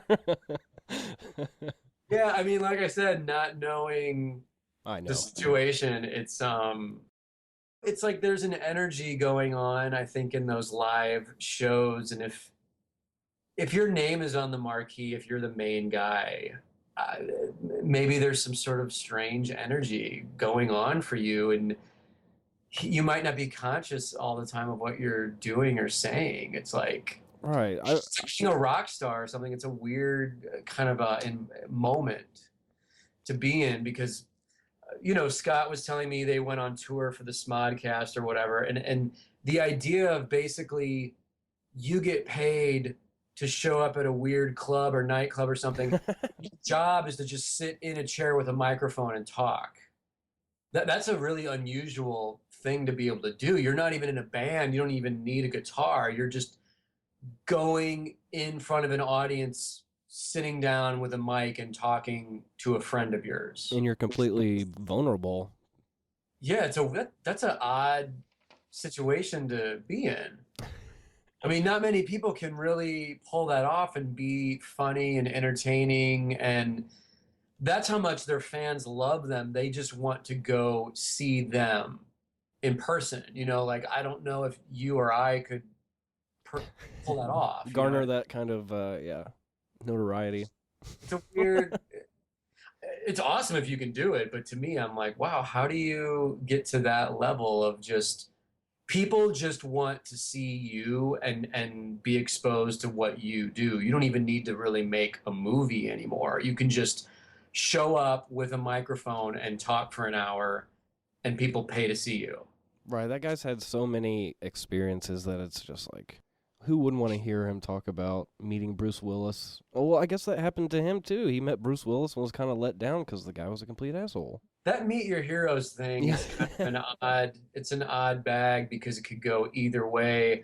I've met people that I was shocked at how nice and down to earth they were, and it made me love their work even more. And like I said, I've met people that I was like, wow, they turned out to be so disappointing that it skewed the way I look at their art. I think it's a good pitch for like a comic series or something. Meet your hero. Like the superpower. Follow around fans as they are either heartbroken, destroyed, or uplifted by meeting their heroes. I like it, sir. We're going to have to develop this project. Let's pitch that together. Well, Jim Mahfood, I appreciate you being on the show. Yes. Jim? And thank you for having me. Yeah, absolutely. For our listeners, head to jimmahfood.com. You can also find him on Facebook at Food1Art, and he's on Twitter at Jim Mahfood, all one word. That's MAHFOOD. Yes. Jim? And thank you for having me. Yeah, absolutely. Enjoy the rest of your evening then. Excellent. You too, man. Take care. Thank you. You too. Take it easy. See ya. Bye. Bye-bye. Cool. And that was artist Jim Mahfood on the Movie Buzzed Procreate guest line. Hooray. So what'd you think about that, sir? The interview? Yeah. I thought it was fun. Cool. Yeah. You think will be pissed off? I don't know. You don't know? You didn't say his name. No. So then... I didn't really say anything like negative about him. I just said he had a bad experience. And then we Yeah. elaborated from there. I need to use you as a barometer before I approach him about it. You think he'll accept it? I think you should just say I have a friend that it happened to, and well, that's what you said. Yeah, exactly. So I don't think he would have a problem with that. Okay. I You're like paying that. more If you attention. plan to shoplift, let us know. Thanks. I don't know. Are they going to do anything about it? Probably not, because every time I've seen them shoplifting, they never do anything about it. Here's an integral plot point. Randall reads in the paper that Dante's ex-girlfriend, who he's been talking to on the phone behind his current girlfriend's back, is getting engaged to an Asian design major. Not an Asian drum major, mind you. But Asian design. How does that make you feel? I just thought it was funny that they kept on referring to him as an Asian design major. Yeah, that's all he is. That's what defines him. Do you want some of this vanilla vodka? Sure. All right, I'm gonna. You know what's really freaking me out though? Oh. The Gatorade in a glass bottle. Oh yeah, dude. No, yeah. Like I said, cigarettes. There's $1.50 a pack. Right I there. just noticed the Jeez. Gatorade in a glass bottle. They're talking about somebody raising sheep.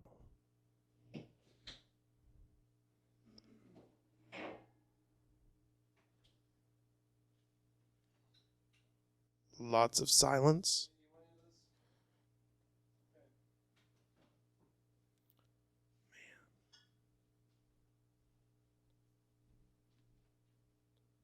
Man. Try for price, stay for taste. Whoa.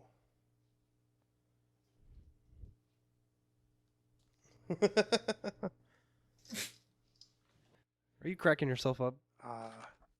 What are you laughing at? Silence is killing me. Oh no. Well, it's okay. I'm not. It's not like it's gonna just be. There's no audio, so I'm just trying gonna to release read it. the It's just subtitles. You saw it last night. You can't remember what scene this is. No. Apparently Well, I not. know they were talking about. It's okay. Yeah.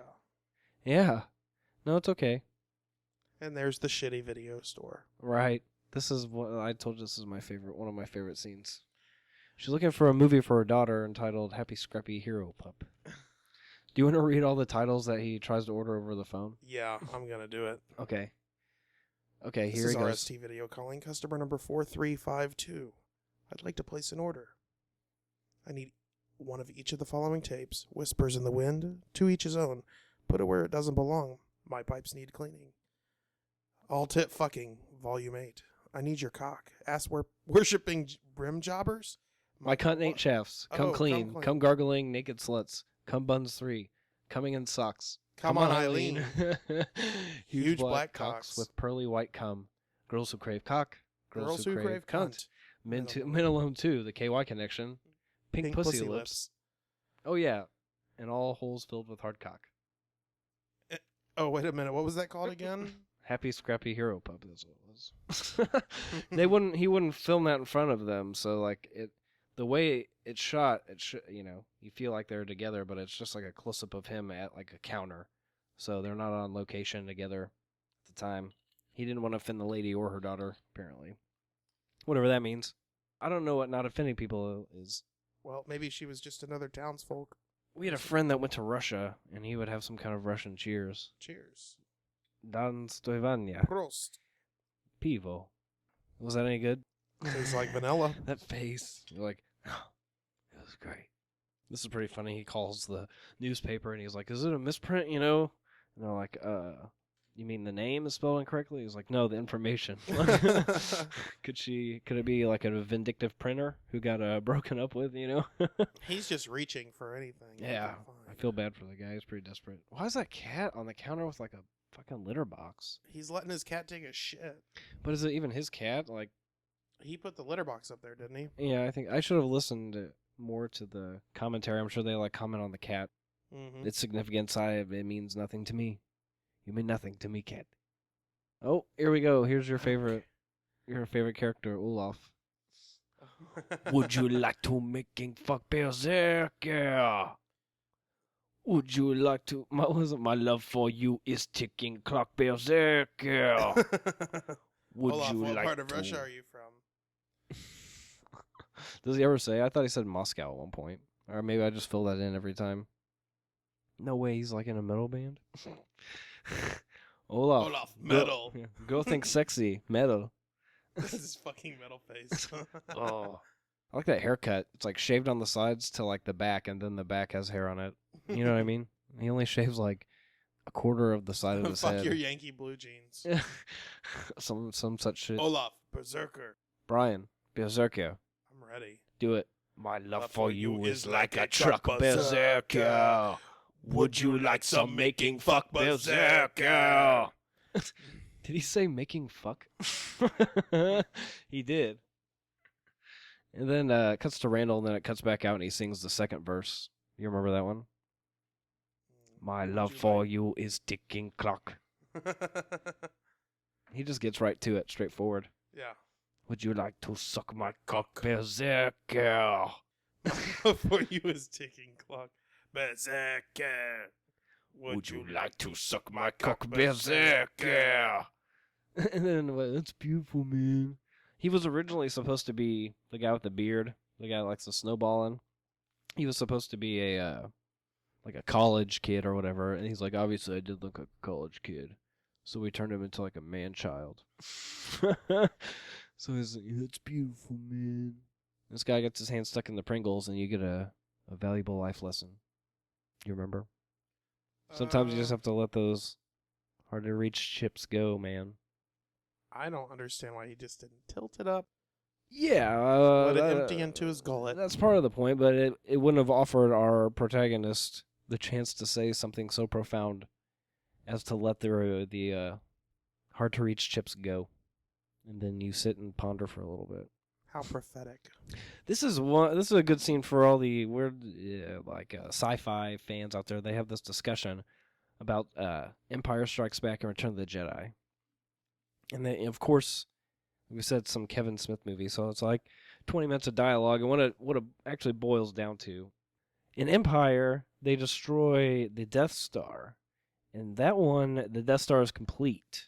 So when they blow it up, they just kill like Imperial officers and things like that. The bad guys, so to speak. But in the second one, they destroy another Death Star that's already in construction. So they blow up, as Randall puts it, like independent contractors and shit. Were they really independent contractors? Yeah, well, he likens it to like, say you're like a contractor and the fucking big government contract becomes available, and you get all these like, you get secure pay, like all these benefits and shit because it's like a government gig.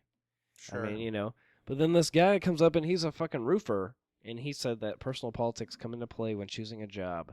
And he didn't take a job for a mob boss. They ended up killing his like buddy that did take the job. So there you go. They had that's the scene. That's like a 20-minute thing, like summed up in 2 seconds.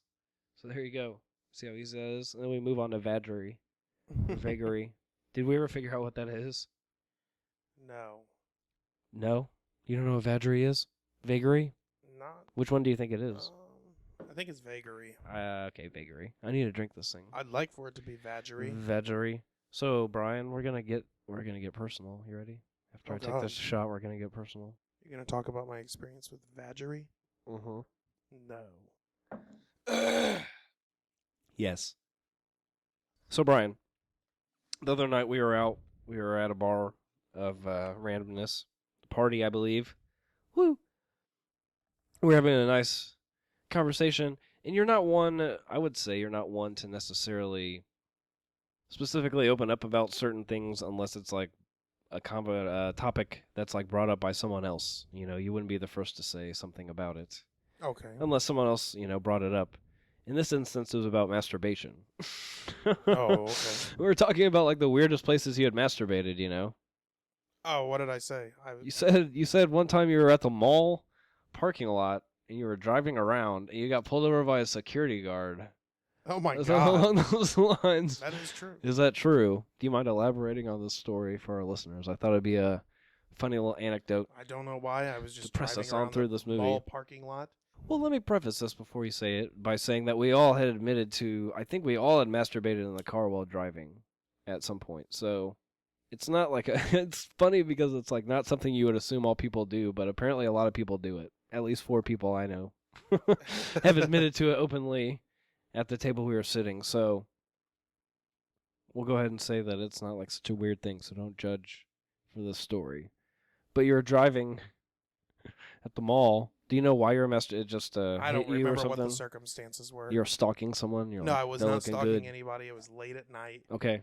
I just wanted to drive slow. Did you did you work at the mall? No, I did not. Oh, okay. But I lived near it, I was just driving around. I was like, I want to drive real slow and not have to worry about traffic or, Yeah.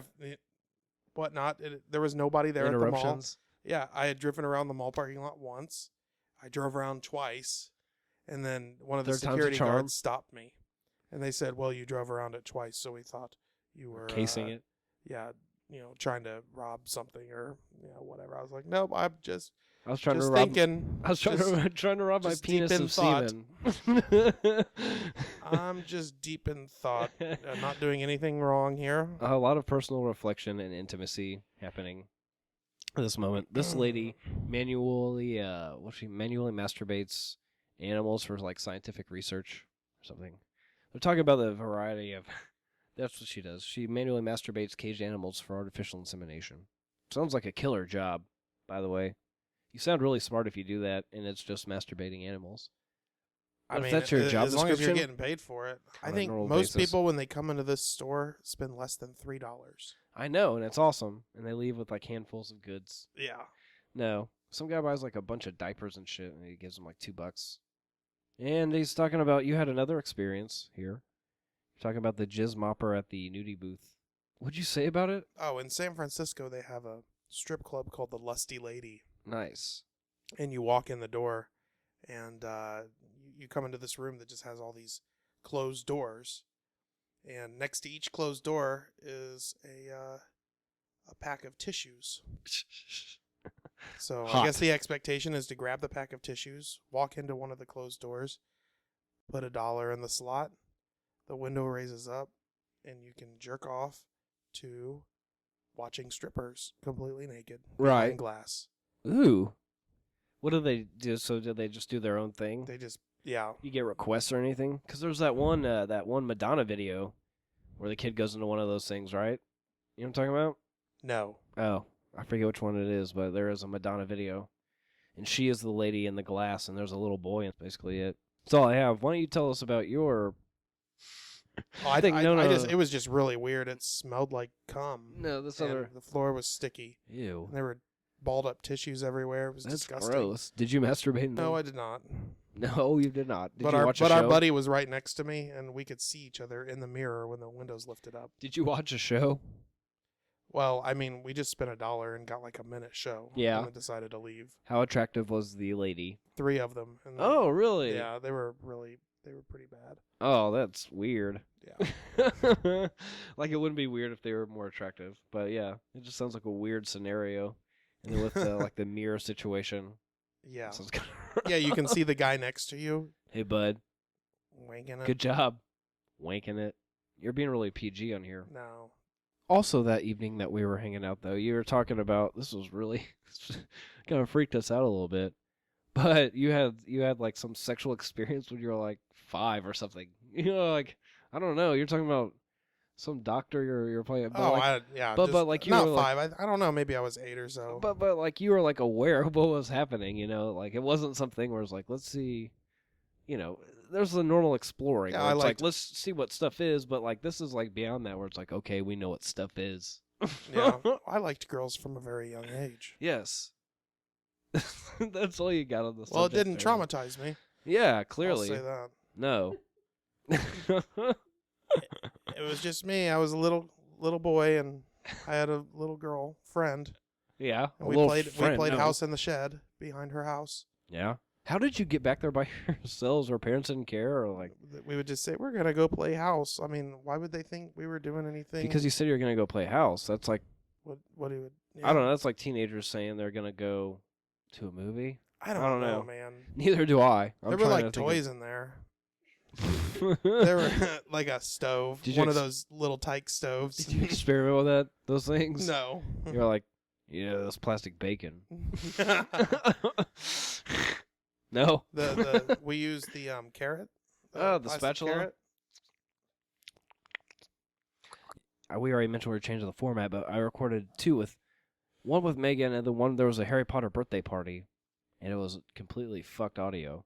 But the whole time, like half the time at the Harry Potter thing, I was like, we're doing that, just making noises like, That's you know, disgusting. for things that were happening. It wasn't even necessarily sexual. It was just like, oh, the screen's changing to something else. You know, like a transition noise or something like that. I don't know, it was okay. weird. It was very weird. It's a good time. We talked about some weird stuff on that show. We got real fucked. We kind of got fucked up a little bit there. We're talking about period sex. Oh, Yeah. nice. How do you feel about that? You I'm- pro or anti, or does it matter? It doesn't really matter. You're married. It shouldn't matter.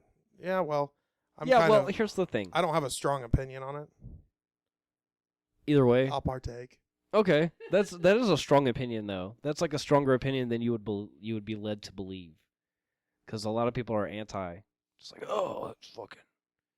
I don't need that shit. You know. I'm not one of those guys that like is a Red Wing. Yeah, well, okay. Yeah, I was just saying, you know, some people have this problem, which I read recently. This was a topic of conversation, but a random website reading led me down this road to like a Planned Parenthood thing. I was talking about like the pull-out method, where like even if you do it perfectly every time, there's still a 4 out of 100 chance of like the person getting pregnant, even if you're in control of like your release. 4%'s not too bad. It's not too bad, but it's still a little rough. I don't know. You Yeah. could practice both. I mean, if you The had condom sex every pull-out. day for a year, then you'd end up having 12 children. 12 pregnancies. A 12% chance. Yeah, exactly. So that's not too bad. You just got to shoot for the stars. But it led to like, yeah, these weird conversations, and like apparently it's a common issue where like if you see blood on your penis, you immediately become flaccid. You know, people have that problem. They can't handle seeing a bloody penis. Really? Yeah, like it's a common issue. I'm just like, well, I Where it's guess like it's you can get in, like they can get into the whole thing, but then once they like switch positions or they catch a glimpse of their bloody penis, then it's all downhill from there, literally, figuratively. my first thought when I see a bloody penis is, well, at least it's lubed well. Yeah, and blood provides like a special kind of lubricant too. You know, it's not like water or spit or Right. whatever. I don't know. I'm not a big lube person. Like what do you want to call it? Manufactured lube or whatever. Yeah. But you know, I'm into the natural lubricants. I enjoy natural lubricants, but I will say this. Anytime I go to a gay nightclub, Yeah, which we did. I pick up a bunch of the condom packages that have a packet of lube in them just for the lube, Nice. because I don't use condoms, but But I use a fuck ton of lube. I don't use a fuck ton of lube, but I enjoy it on occasion. On a anniversary, birthday, sort of thing. Yeah, like 2 times a year. Like 2 times a week. You know, whatever. In the movie, they're playing hockey on the rooftop. That's all you need to know. They closed down the store. Look what I found. Dude, this is triple distilled Smirnoff vanilla vodka. Are you more of a liquor drinker? What do you like? What's your poison? I'm a cider guy, but I Oh, like yeah, lic- well, I like- okay, I I like knew that. liquor. I like mixed drinks. This is I like mixed- gin and tonic. Oh my god. I like. I really like that vanilla vodka with orange juice. It tastes like a dreamsicle. Mm. But the whipped cream vodka is really good too. I don't have anything like that, sir. I have straight vanilla vodka out of a bear shot glass. Sounds good to me. Roar. Cheers to you. I think we're gonna set a record. We're all about setting records. We're all about setting records here. I think this is the most fucked up I'm gonna be before the end of a show. Really? Yeah. Nice. Well, I mean, it doesn't take much. Smoked a blunt, and we had 2 shots each, and we've both been drinking beer. And I've had bacon and eggs to eat today. And it's like 5 o'clock at night. I've had absolutely nothing to eat. Are you serious? Yeah, I'm getting. It's hitting me. You should give me that bottle. Yeah, you were looking at the Chinese menu a little earlier. Oh yeah. It was sounded nice. I love Chinese food. I have a breast of chicken I'm going to make. I'm going to wrap it in some bacon. I have some green beans and almonds. I've got some spinach and some hemp seeds at home. Oh, that's healthy. Mm-hmm. Will that fill you up? That doesn't sound very filling. Hemp seeds are very filling. Why? They have lots of protein and fat. Oh, nice. Do they expand? No, but they have Like the perfect rice? ratio of omega-3 to omega-6 fatty acids What's the perfect ratio? I Perfect don't know what the ratio for perfect- what? for humans. What does that provide you? The omega Necessary acids nutrients for life, life? for functioning on a very high level, healthy level. That's actually Oh. why they Healthy say that level. omega-3 fatty acids are the only thing that have actually been linked to benefiting depression. As Oh. far as natural remedies are Very concerned. nice. Yeah. We got this guy, old buddy boy, Sonny boy. He's trying to get some TP for his. He wants to use. First of all, he wants to use the employee-only bathroom, which is a stretch, because he lets him. And then he wants to use the toilet paper Yeah, he wants off to, the shelf yeah, and not pay for it. Exactly. And then he wants to get a fucking nudie mag, and just he's like, "Yeah, can I get something to read?" He's like, "How about one of those magazines behind the counter there?" He's like, "No, not that one." He wants the one with the big titties. Yeah, he wants Big Titty Magazine. But he also needs, the movie plot is advancing, and we're advancing the plot of the show, period, to the next talking point. This week I developed a hemorrhoid. I guess you would call it a hemorrhoid. I've never had one before. It was slightly devastating. Have you ever had them? It doesn't feel good, I know that. So you've had Yeah, I have. a hemorrhoid. Yeah, it popped out. It felt like my asshole exploded. It's weird. It's just like skin, It's like a bubble of skin that's kind of hard. The advice I was given was to push it back in, and that sounds like awful advice. Do you know anything about that? I never heard that advice. It sounds like an awful idea, right? You would just want something that would reduce the swelling. Yeah. Like I Yeah. bought some hemorrhoidal ointment. It's like a cooling gel sort of thing. I get intimate with myself multiple times a day, and it seems to be okay. I mean, it doesn't hurt or anything. It was like a dull pain all day, but now it's just a mass of flesh. So maybe I should push it back in. I think the best way to cure that is to eat lots of fruits and vegetables. Yeah, but it wasn't like a thing of like pushing too hard. It was an overexertion sort of thing. So it's not like my diet. I don't think my diet caused it. Oh. I'm not much of a pusher. It's because you push hard that you get it? I don't know. But like you can also get it from overexertion as well, which I just tried to say that was why I got it. Okay. That's why you got it. Yeah, that was the point of me talking. Nothing? Is it getting better? That's what I want to know. Yes, it is getting smaller, indeed. But I don't need the... It seems like you could avoid it even without the soft tissue. Mm-hmm. It's like there, you can feel it. It's very prominent. So if you just kind of wipe around that area or something, or like kind of like move it aside. Yeah, it's weird. It's a weird thing to like manipulate. Like Move it aside. How big is this spreading thing? cheeks and stuff, Well, I mean, like it's on a side of the rectum, so when you move it, like your cheek, you can actually move the mass, sort of, Mm-hmm. So, I'm just saying, moving in the arena of the butthole, the let's see, what am I trying to say here? When you're moving something in the area of the the rectum hole, scientifically speaking, a lot of movement isn't required to be a lot of movement, if you know what I'm saying. Sure. Like an inch of movement is like a foot in That's a lot. in real space. You know, the ratio of real movement as opposed to Perceived movement. beehole movement. Yeah, perceived beehole movement is relative to the angle of the dangle. So on the x-axis we have, Right, that's what I'm saying. yeah. The angle of the dangle is in direct proportion to the motion in the ocean. When it comes to that region, it's just it's just specifically regarding that. As an analogist, analogist, Analogist. analogist, anusologist. I can't think of a word. Anusologist. As a studier of the anusology, I understand these proportions as they are presented. Or could it just Thusly. be assholeologist? Asologist, rectologist. As a licensed Proctologist. rectologist, yeah, proctologist. Fuck that. We're all about creating words here on the show, Brian. It's not about proper English.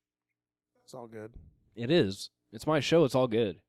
I say what's all good, not you. I need another shot of vodka. This guy's eating all day. I'm gonna abide. It was stuck to the carpet. It froze to the carpet. There we go. Tell me when. Ice cold. When. There you go. Have at it, buddy. So, in the movie, they're skipping work to go to a funeral. Who is this guy that died? This is a girl that is one of the 13 or so, 13 or 12 or so people that Dante has inserted his penis inside of. Oh, 12. 12, okay. So this is one of the 12 people that Dante has inserted his penis inside of. Okay. She died. He's had sex with a dead person. Have you ever... He's not the only one that's had sex with a dead person on this movie. Right. What? Oh, well, not yet. Not yet. Spoilers coming at you. Have you ever had sex with someone who has died after that? Not like as a result of said sex, but after the act. Yeah, my, the only person, well, no. No? I was just joking. Yeah, no, I have not had sex with anybody who has Are you died. saying you want me to kill your wife? No, I don't want to in a experience that. roundabout way. You want me to kill your wife? No. Okay. Never mind. Thanks for the offer. Yes. No, I'm a good friend.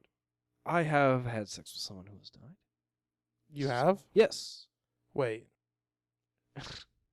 Wait died? for what? I'm not gonna. It's no one you would know. Oh, It's not like something, you know. I'm just kidding. It's not like somebody that you knew that died that I had sex with. It's one that I knew that died that I had sex with before they died. But they weren't murdered. Years prior. No. They No. weren't It murdered. was a complete freak accident. That sucks. I'm sorry to hear that. Me too, but it wasn't really like it wasn't like a thing where I was like Devastated. It was Yeah. just someone you had known it and was someone I placed had your known. penis inside of. Yes. Oh, Jesus, it's getting really like the. It has an air of levity. The show it's definitely gotten real, as they say. But yeah, it wasn't like a. I mean, when anyone dies, it's a weird thing. I don't know. Man, I don't know. We're getting real deep here. Because like life, life goes on. Like life had gone on between the time I had sex with this person and she had died. Sure. So, there's Well- someone that I had known and then I didn't know, and I think a that lot something of like things that, happened in between. something like that happening, really puts things into perspective for you. Right. As far as realizing how short life can be. It is very And true. how short it really is. See, I would like that to be the case instead of you put it so eloquently. I'm just like, and then she died, and then I moved on with my life because that wasn't a significant part of it, except for the sex having that was had. That's all I have. Something like that. They're talking about title dictating behavior. That if you're in the certain role or whatever, you have to act a certain way, right? Do you feel I'd like say that applies a lot of times.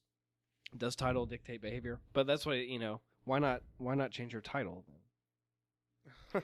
If you're complaining about the behavior that your title dictates, then why hold that title? But that's what I've always talking about, because then Randall, the crazy asshole, he spits water on a paying customer, and he's just saying that, man is comprised of his own free will, that his title does not dictate his actions. I did think that was actually fairly profound. Fairly. It was a very profound statement made by the movie of spitting water in the face of the customer. No, I like that, because a lot of people do allow their title to affect their behavior, but, like he says... Speaking of which, Brian, we have to beep out your name. Why is that? Because your title is dictating your behavior. Ooh. Your soul is just crushed. Maybe I should call myself something else. No, that's exactly what's happening to me. I just assume that people at work hopefully don't listen to the show. Yeah. That's all I have. Even though I'm friends with them on social media and I invite them to check out the show. I just hope they don't, because they never really say anything. You invite them to check out the show. Well, yeah, it's like a group invite thing. So Yeah, like, hey, that's why I don't have work friends on social media. Yeah, it should be. But that's the thing, like, it's all been loose, so we all have this certain, like, we all have, like, leverage against each other. Like, one manager went to a strip club with, like, the employees, and, like... OMG. Yeah, exactly. So, like, there was a level of, like, between one level of, like, upper management and, like, middle management, that's, like, the middle management and below are all, like, cool, So it's, like, so don't, We all know you do shit, but, Like, I'll be out with one manager and we'll be smoking cigarettes. She'll be like, this person smoked pot this weekend. Like, not that I'm against that or anything. They all know. Right. They all know. They have to know. So, I don't know. I don't even know what the point of the conversation is. I'm just saying the stigmas. We're trying to break them down on the show, right? Clearly. Okay. By getting drunk and stoned. Yeah, breaking those stigmas. In private. Yeah, we can be high and stoned, and we can make revolutionary statements, Brian. Sometimes you just have to let the chips that are out of reach just go, man. Can you do that for me? It's weird looking at you in the eyes. You're really you're really looking in my eyes. You're piercing my soul. This is a scene where they are talking about this guy who's fucked his ex-girlfriend. Rick Darris. Yeah, he had sex with Dante's ex-girlfriend, who is getting married to an Asian design major in the past when Dante was dating her. What the fuck does Asian design major even mean? He is Asian. He just graduated college, or he is still in college. He's like 22, I'd assume, around their age. And he majors in design. Okay, so he doesn't major in Asian design. No. That's what I thought. No, because his name is Sang. Okay, yeah, that's so right. They allude to that, the past tense. But the fact that he is Asian is all important. Yeah, of course. Asian design major. It makes all the difference. I want to know who this guy is. He's fining him $500 for selling cigarettes to a kid, but how did they find out that he sold it to a kid? That's what I want to know. Her mother complained. Her mother complained to an agency. That agency took it to this other agency, like the FDA, and then they went to issue the fine. Now, Does it really work like that? Apparently. I can't tell you that. The budget of this movie is like $42,000, so... And they didn't have Google. They didn't have Google at that time. So I doubt they were able to... That's wrong. It's wrong of me to say. People pre-technology, I'm sure they could figure shit out. They could just call the county... That is so funny how we think. What would we have done before phones and Google and internet? You could just call the county treasurer, and they would tell you to get a hold of the county auditor, and they would send you over to the... county prosecutor. Yeah, the Ways and Means Committee. And they would tell you that you can't sell cigarettes to minors. I don't know. $500, man, that's like $1,000 today. They were telling me he was out of shape. Like, you can't even tell, but he does look kind of just like... Well, he looks out of shape. I mean, if you're going to compare him to some muscular I would say he You know. looks shapeless. You know, like he doesn't really exude some kind of shape. It's another thing they're talking, you know, like this menial bullshit they talk about. Randall works at a video store, but he's going to a video store miles away to rent fucking movies. He looks like he's just... Died and gone to heaven. Yeah. There she is, Miss Asian design major herself, Caitlin Bree. And Silent Boob, the non-smoker smoker. What is the sugar for? Yeah, what is that on top of that? Like a Daffy head? Did you see that? We're going to rewind this real fast, Brian. He's got sugar and like a duck head or something, right? Oh. You see that? Yeah, is that Daffy? Yeah, like what the fuck is that? It could be a flying saucer? I don't know. It looks like a duck Oh, face. Like yeah. a Pez dispenser or something, maybe. Weird. Weird. Weird and wild. I just saw that commercial about the guy that... Oh, no, it was... It's not even a commercial. It's the guy that was in this. He's like, this guy smoked a cigarette out of a trachea. You know, Yeah. the Chuli's gum representative. That'd be fucked. Here we go. Time for the beatbox dance crew. Do you have moves like moves? Not at all. Do you have moves like Jagger? I wish. Do you have moves like Brian? I guess I'd have to. Could you break it down like these fools? I wish I could. It's not even really that impressive, sir. Hey, I'm blown away. You're blown away, what? Those are some crazy moves. Are you being sarcastic? Yeah. Okay, good. Yeah, they're not. They're just flailing their knees about and arms and things. I can do that. Can you? I can have moves Have you ever like gone Jay. out like dancing as a couple? Yeah. Like hip hop dancing, club dance, going break to the dancing. I spin Nah. on my head and shit. Okay, well, I mean, like the pop culture dancing, popular thing dancing. Yeah, we have. You get out to like the club downtown and just kind of grinded and moved various ways. Yeah. It's very progressive of you. Progressive of me. When I was out in LA, we went to a couple of those clubs and they were all insane. In There was what like way? half clothed men and women dancing on like pedestals. There were guys in their whitey tighties like climbing on the scaffolding on the wall, like on the ceiling and shit, like hanging down from the Whitey ceiling. tighties? Yeah, Nice. it was really strange. It was the Pride weekend in West Hollywood, and Makes sense. It was incredible, especially because we had a little cocaine. But that's besides the point.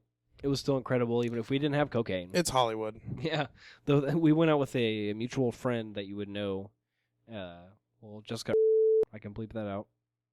It's her name, and we went out with it. Like we split this cocaine, you know, and like she has this like bullet necklace thing that holds like a I don't know, a good amount. Like you just turn it? and a then you gram can- or half a gram. Yeah, you turn it like it supplies you with the perfect bump or line, whatever your preference.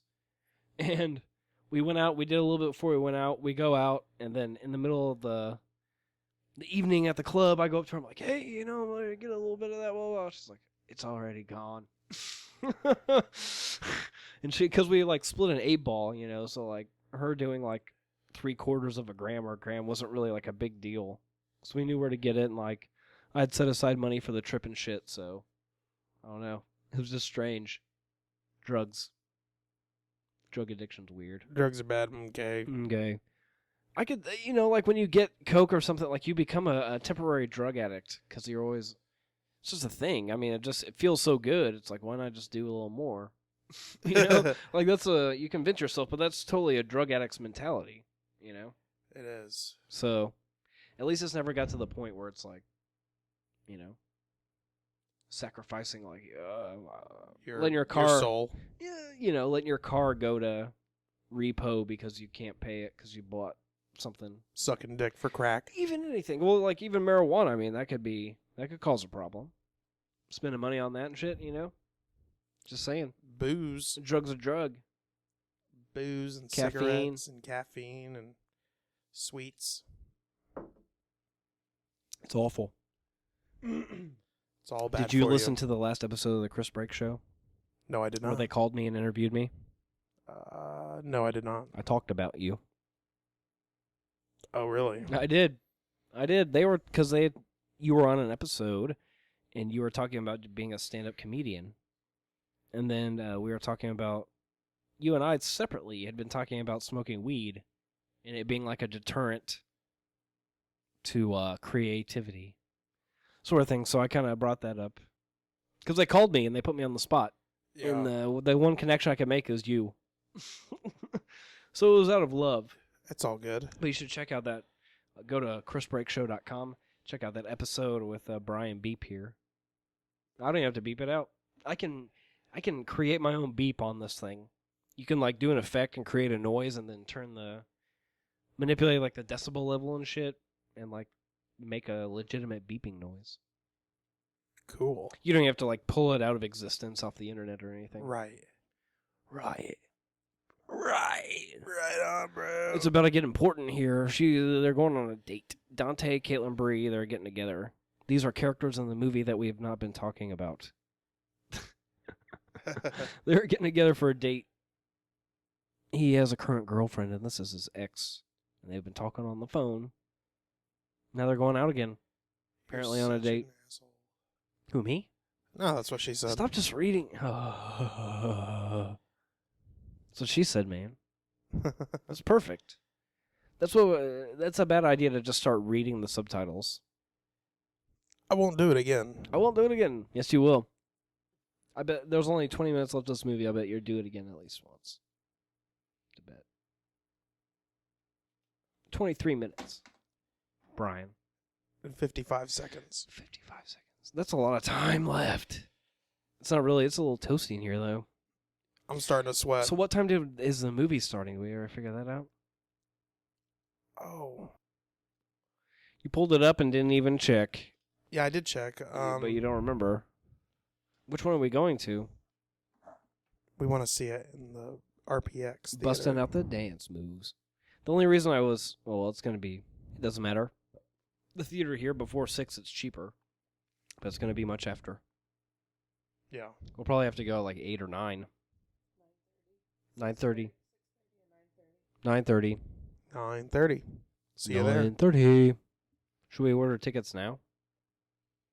There's a convenience charge, though. Did it just come out on Friday? It came out on Friday. We might be fucked we on should seats. be okay. Yeah, we might not get the best seats, but... Hey, usually the closer seats are available. I hate the close seats. Oh. Like the first row, that's in IMAX. I don't it's know like about first row. It's a 50-foot wide screen. Yeah, that's too much. IMAX in the front row is bad. I saw one of the, I think it was Batman Begins. One of the Batmans like that once. And it was awful.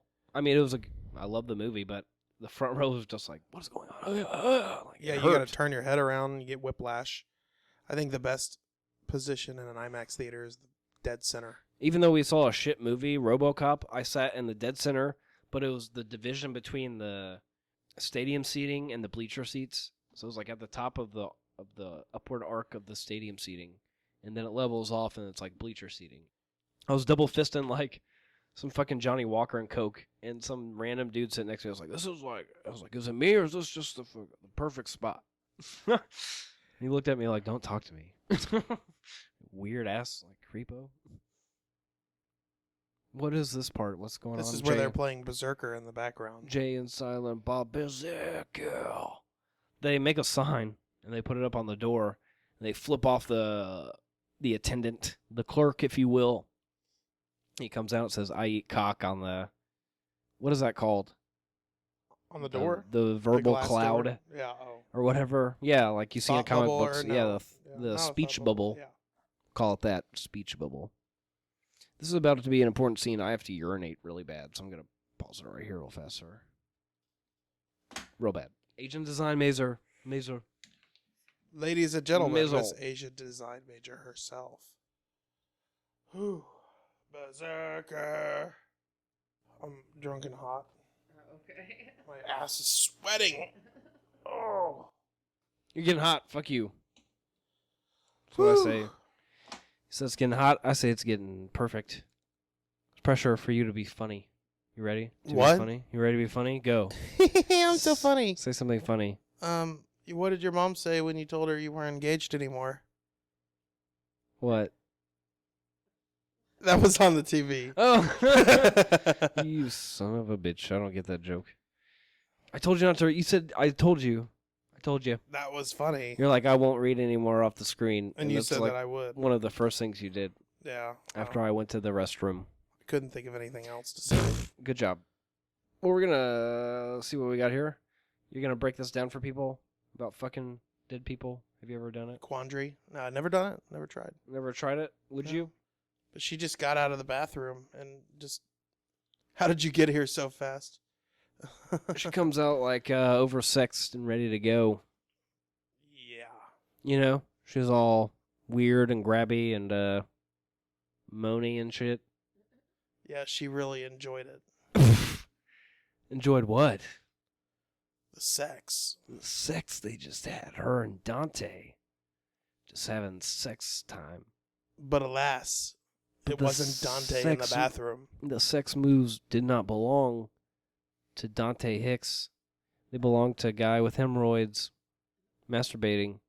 And priapism. What's that? That erection that doesn't go away. What is it? The erection that doesn't go away. What's that called? Priapism. What is it? Priapism. Say it again. Priapism. One more time.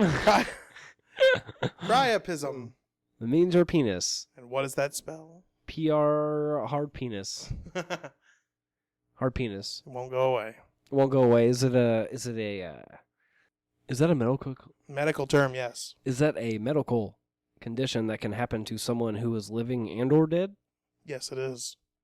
But it most commonly happens to people Living people. living people. Yeah. So they Certain just, drugs can cause that. they just call the rigor mortis in dead people mostly. They don't attribute it to priapism.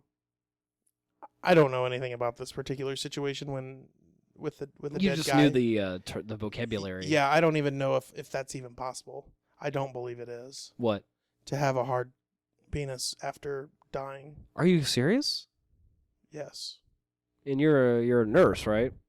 Yeah, I don't think that's possible. I thought that was Because when you die, your heart stops beating, the blood. and Yeah. therefore does not pump blood to your penis. I thought that was a common thing, though. I thought with the stiffening of the. Well, no, that's the stiffening of the muscles. That's all the muscles tensing up and Yeah, not being but, able to be they moved. call That's it- rigor mortis, the love muscle. the love muscle. So, does that not become engorged? No, I think quite the opposite. Okay.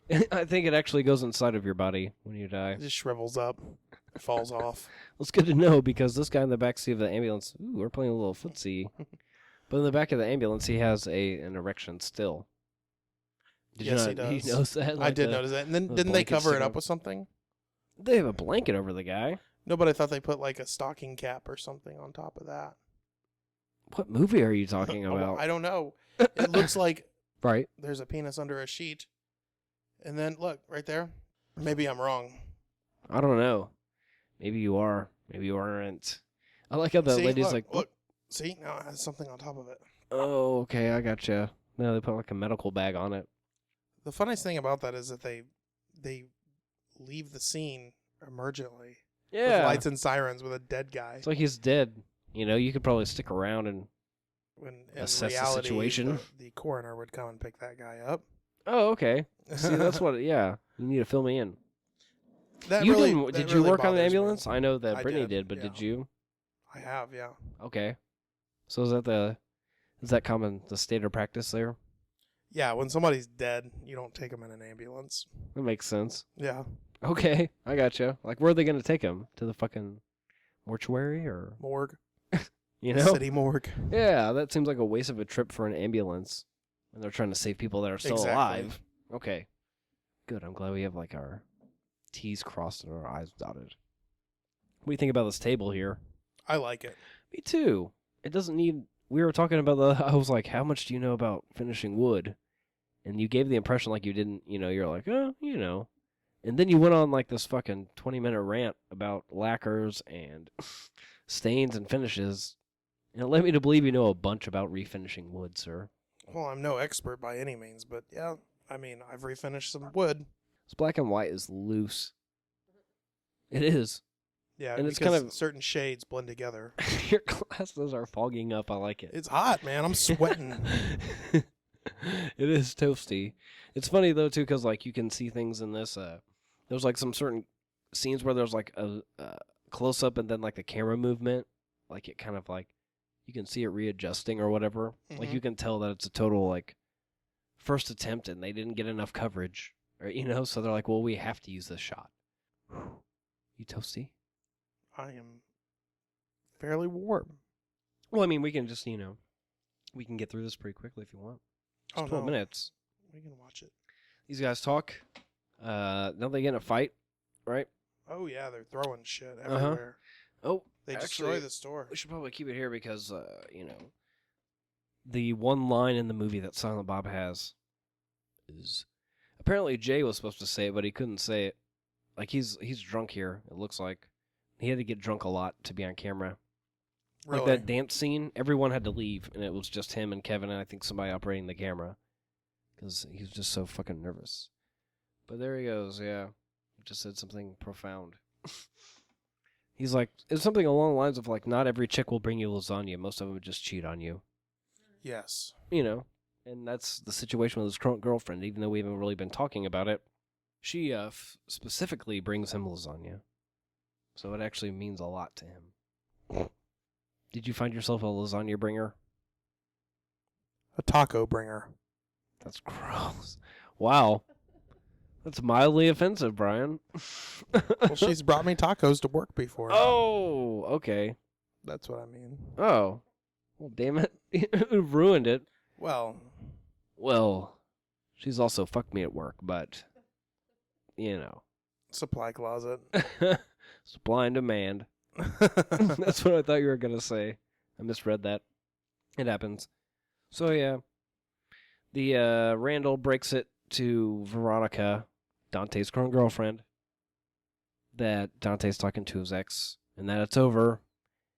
And it's not really over because she went crazy, so Dante, he's like, well, I'll take the better of the two choices right now. The girl that's not insane from fucking a dead guy. Basically, right? And that does not happen. No, because she was told by Randall, and they have a poignant conversation. They fight like pussies. Yeah, I don't know, Dante's, I'm not even supposed to be here today. He sounds like Jerry Seinfeld throughout the entire movie, basically, I think. Just real whiny. Yeah. He starts a bunch of Jerry Seinfeld. Here's the walk again. It's called The Wrangle. And I think I kind of wanted to speak to the point about, Kevin Smith, he's oversaturated the economy or whatever, the movie economy or pop culture economy. He's just everywhere, not everywhere, but he's definitely made himself very prevalent, and it's kind of disillusioned me with his work or whatever. What do you mean by that? He's just doing all this shit, he's doing all these podcasts and he's cranking out these movies and shit, and it seems like some of them are passion projects, but he's just doing them because he can now or something. It's weird. These movies set in Canada, he wants to do a hockey movie and stuff. I don't know. It's hard to explain. It's very hard to explain. I don't know exactly how to do it.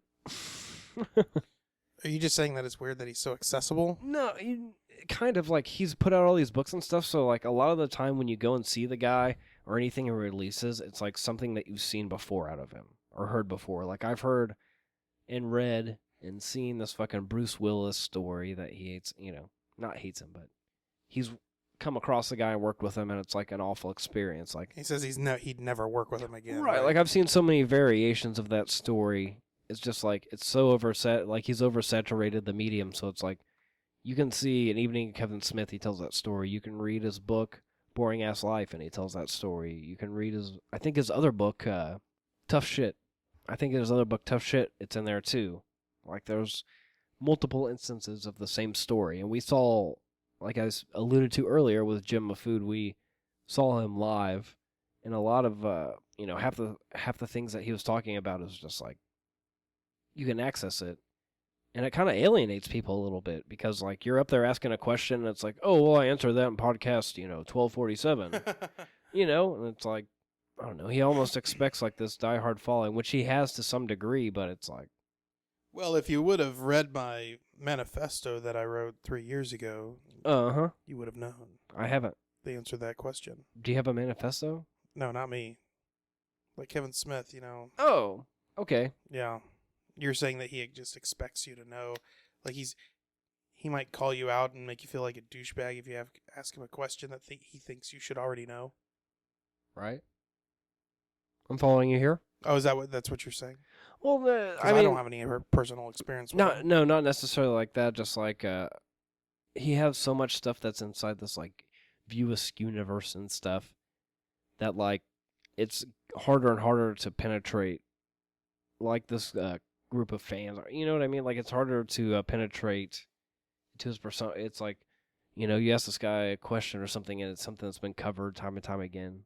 And it's like, like I'm sure he gets tired of being asked the same questions, but it's like the answers are out there multiple times over. How many Q&As can you do before all the questions have been asked? Like he just keeps answering the same questions over and over again, it seems like. But he's making money. He is. No, he knows what he's doing for sure. That's kind of the big draw. It's like he, talks about his experiences in cinema and in the Hollywood culture, or whatever you want to call it. That's a big draw to people. Sure. I don't know. People want to be into... I have a problem with that too, because like I wouldn't say I idolize people, but I like respect people's work enough where I want to follow it or something. Mhm. It's weird to like grow up and watch this stuff and kind of see where you were at and like where you are now and why you appreciated it, sort of, or whatever. Self-reflection. Sure. Like watching this recently has caused some self-reflection, sir. That's all I'm saying. That's all that whole mumbling, jumbling stuff led to. A moment of self-reflection. It happens. It's weird to think. I don't know. Has he opened himself up? Like, it's not like too much. It's just, I think the way he opened himself up to fans is kind of a strange thing. He's almost like a direct pipeline of stuff. Like he'll take people's ideas and like, it's just weird. Like you went to see Steve-O, sort of thing. Like he'll like listen to your Right. music and like chat with you, and it's kind of a weird thing for like fans, for someone to be so open.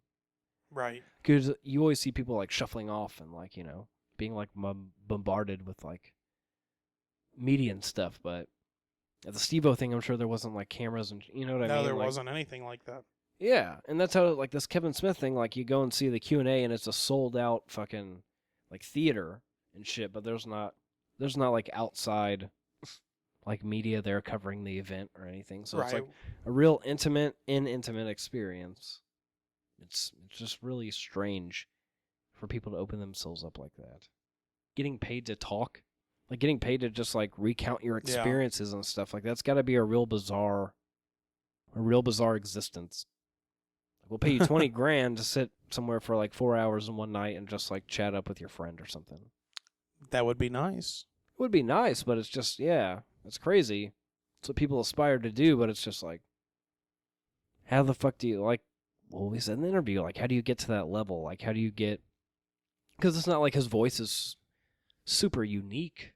Right. I anything think you like just have that. to have a body of work. Yeah, like, he's honest when he does his shit and stuff, but yeah, like, I guess what I was trying to allude to with the whole, like, everything's out there is, like, he has this, like, persona to follow. Like, this, like, people think they know who the guy is or whatever, so he has to be that person. He always has to be on. You know what I mean? Because he's doing, like, 5 different podcasts at a time and doing movies, so, like, and press and all this stuff. So, like, Q&As, like, he has to be on. Right. It's a weird The public Kevin Smith. Yeah, it's a weird existence, I would say. I mean, I don't know the guy. I've never walked a mile in his shoes. Like, I would just... Getting used to it seems like it would be an extreme thing. It seems like he has gotten used to it, and now he's, like, playing a caricature. An exaggerated version of himself. Because I think that's kind of the problem that happened with Jay and getting into drugs and stuff. Like, everyone expects him to be like, Snoochie Boochie, and, like, $15, little man, and, like, all that shit, So, part of him, like, becoming dependent on drugs and shit is, like, I know it was in his family and he was like predisposed to it, but I think part of a determining factor is being somebody that people expect you to be. Now, I don't know how much you know about him, but did he want to be famous? Oh, well, I mean, as far as like, he was like, I'm going to be famous. I don't think so. He's an interesting guy. He's got a lot of energy, real weird. The character was based on him. Kevin Smith was the director, who was also his friend, and this character was based off of him, so who better to play yourself than you? Right. Sort of thing. So, yeah, he was thrust, so to speak, into the spotlight. And people, like, even now, I mean, this shit's like 20, 22 years old or something, and people are still like, snooch to the nooch and shit like that. And, like, it's been made clear multiple times in multiple sources that, like, the guy hasn't touched drugs or, like, drank for, years now and shit. And people are just like, snoochy boochies. Oh, yeah, he's clean and sober now, huh? Yeah, for quite a while. Like, that's part of their podcast is, like, it keeps him responsible. He has to keep showing up. They ask him how many days he's sober, stuff like that. Like, it keeps him accountable for his life, which is, like, a noble cause. But it was cool when they started doing that because it kind of broke that convention of this, Jay and silent blah, blah, blah, blah. But now that's carried on into its own kind of, like, character. So Sure. he's a sober guy, and you know what I mean? Like, it's all just, like, it seems, it's just really surreal. It seems like it would just be a really surreal thing to be caught up in, like, all the middle of it and just be completely open and honest about it. Yeah. And then, like, being yourself and open and honest ends up being some kind of, like, expectation of, like, a character people want you to play. Like, it just seems like a weird thing. That's just that's just what I gather. That's all I got. Great. Yeah. Great. This Well, was we've a- been recording for like 3 hours, This so was fun. this is fun times. Well, we can wrap it up if you want to, sir. Sure. We're available on Facebook. We are also on Twitter at movie_buzzed. You can email the show at moviebuzzed@gmail.com. If you want to be a part of the show or have suggestions for movies or something, we can find guests corresponding to those movies, or just want to chat it up or whatever. We have a good time on the social media, so find us out there. Also visit teamprocreate.com. That's where you can find Movie Buzz Podcast. So for Bryan in his handsome glasses and button-up shirt Thank you. and khaki shorts, I'm Zach Cox. Thank you for having me. And until next time, thank you for being here. We will catch you on the next episode of Movie Buzzed. We're going to go see Guardians of the Galaxy, and I'm sure we'll let you know how it was. It's going to be cool. It will be. All Tit Fucking, Volume 8. I need your cock. Ass worshipping brim jobbers? My cunt ain't shafts. Come Oh, clean. come Come gargling naked sluts. Come buns 3. Coming in socks. Come on, Eileen. Huge black cocks cocks. with pearly white cum. Girls who crave cock. Girls who crave cunt. Men alone too. The KY connection. Pink pussy lips. Six-pack. Come on over, enjoy the phone. It's time for movie.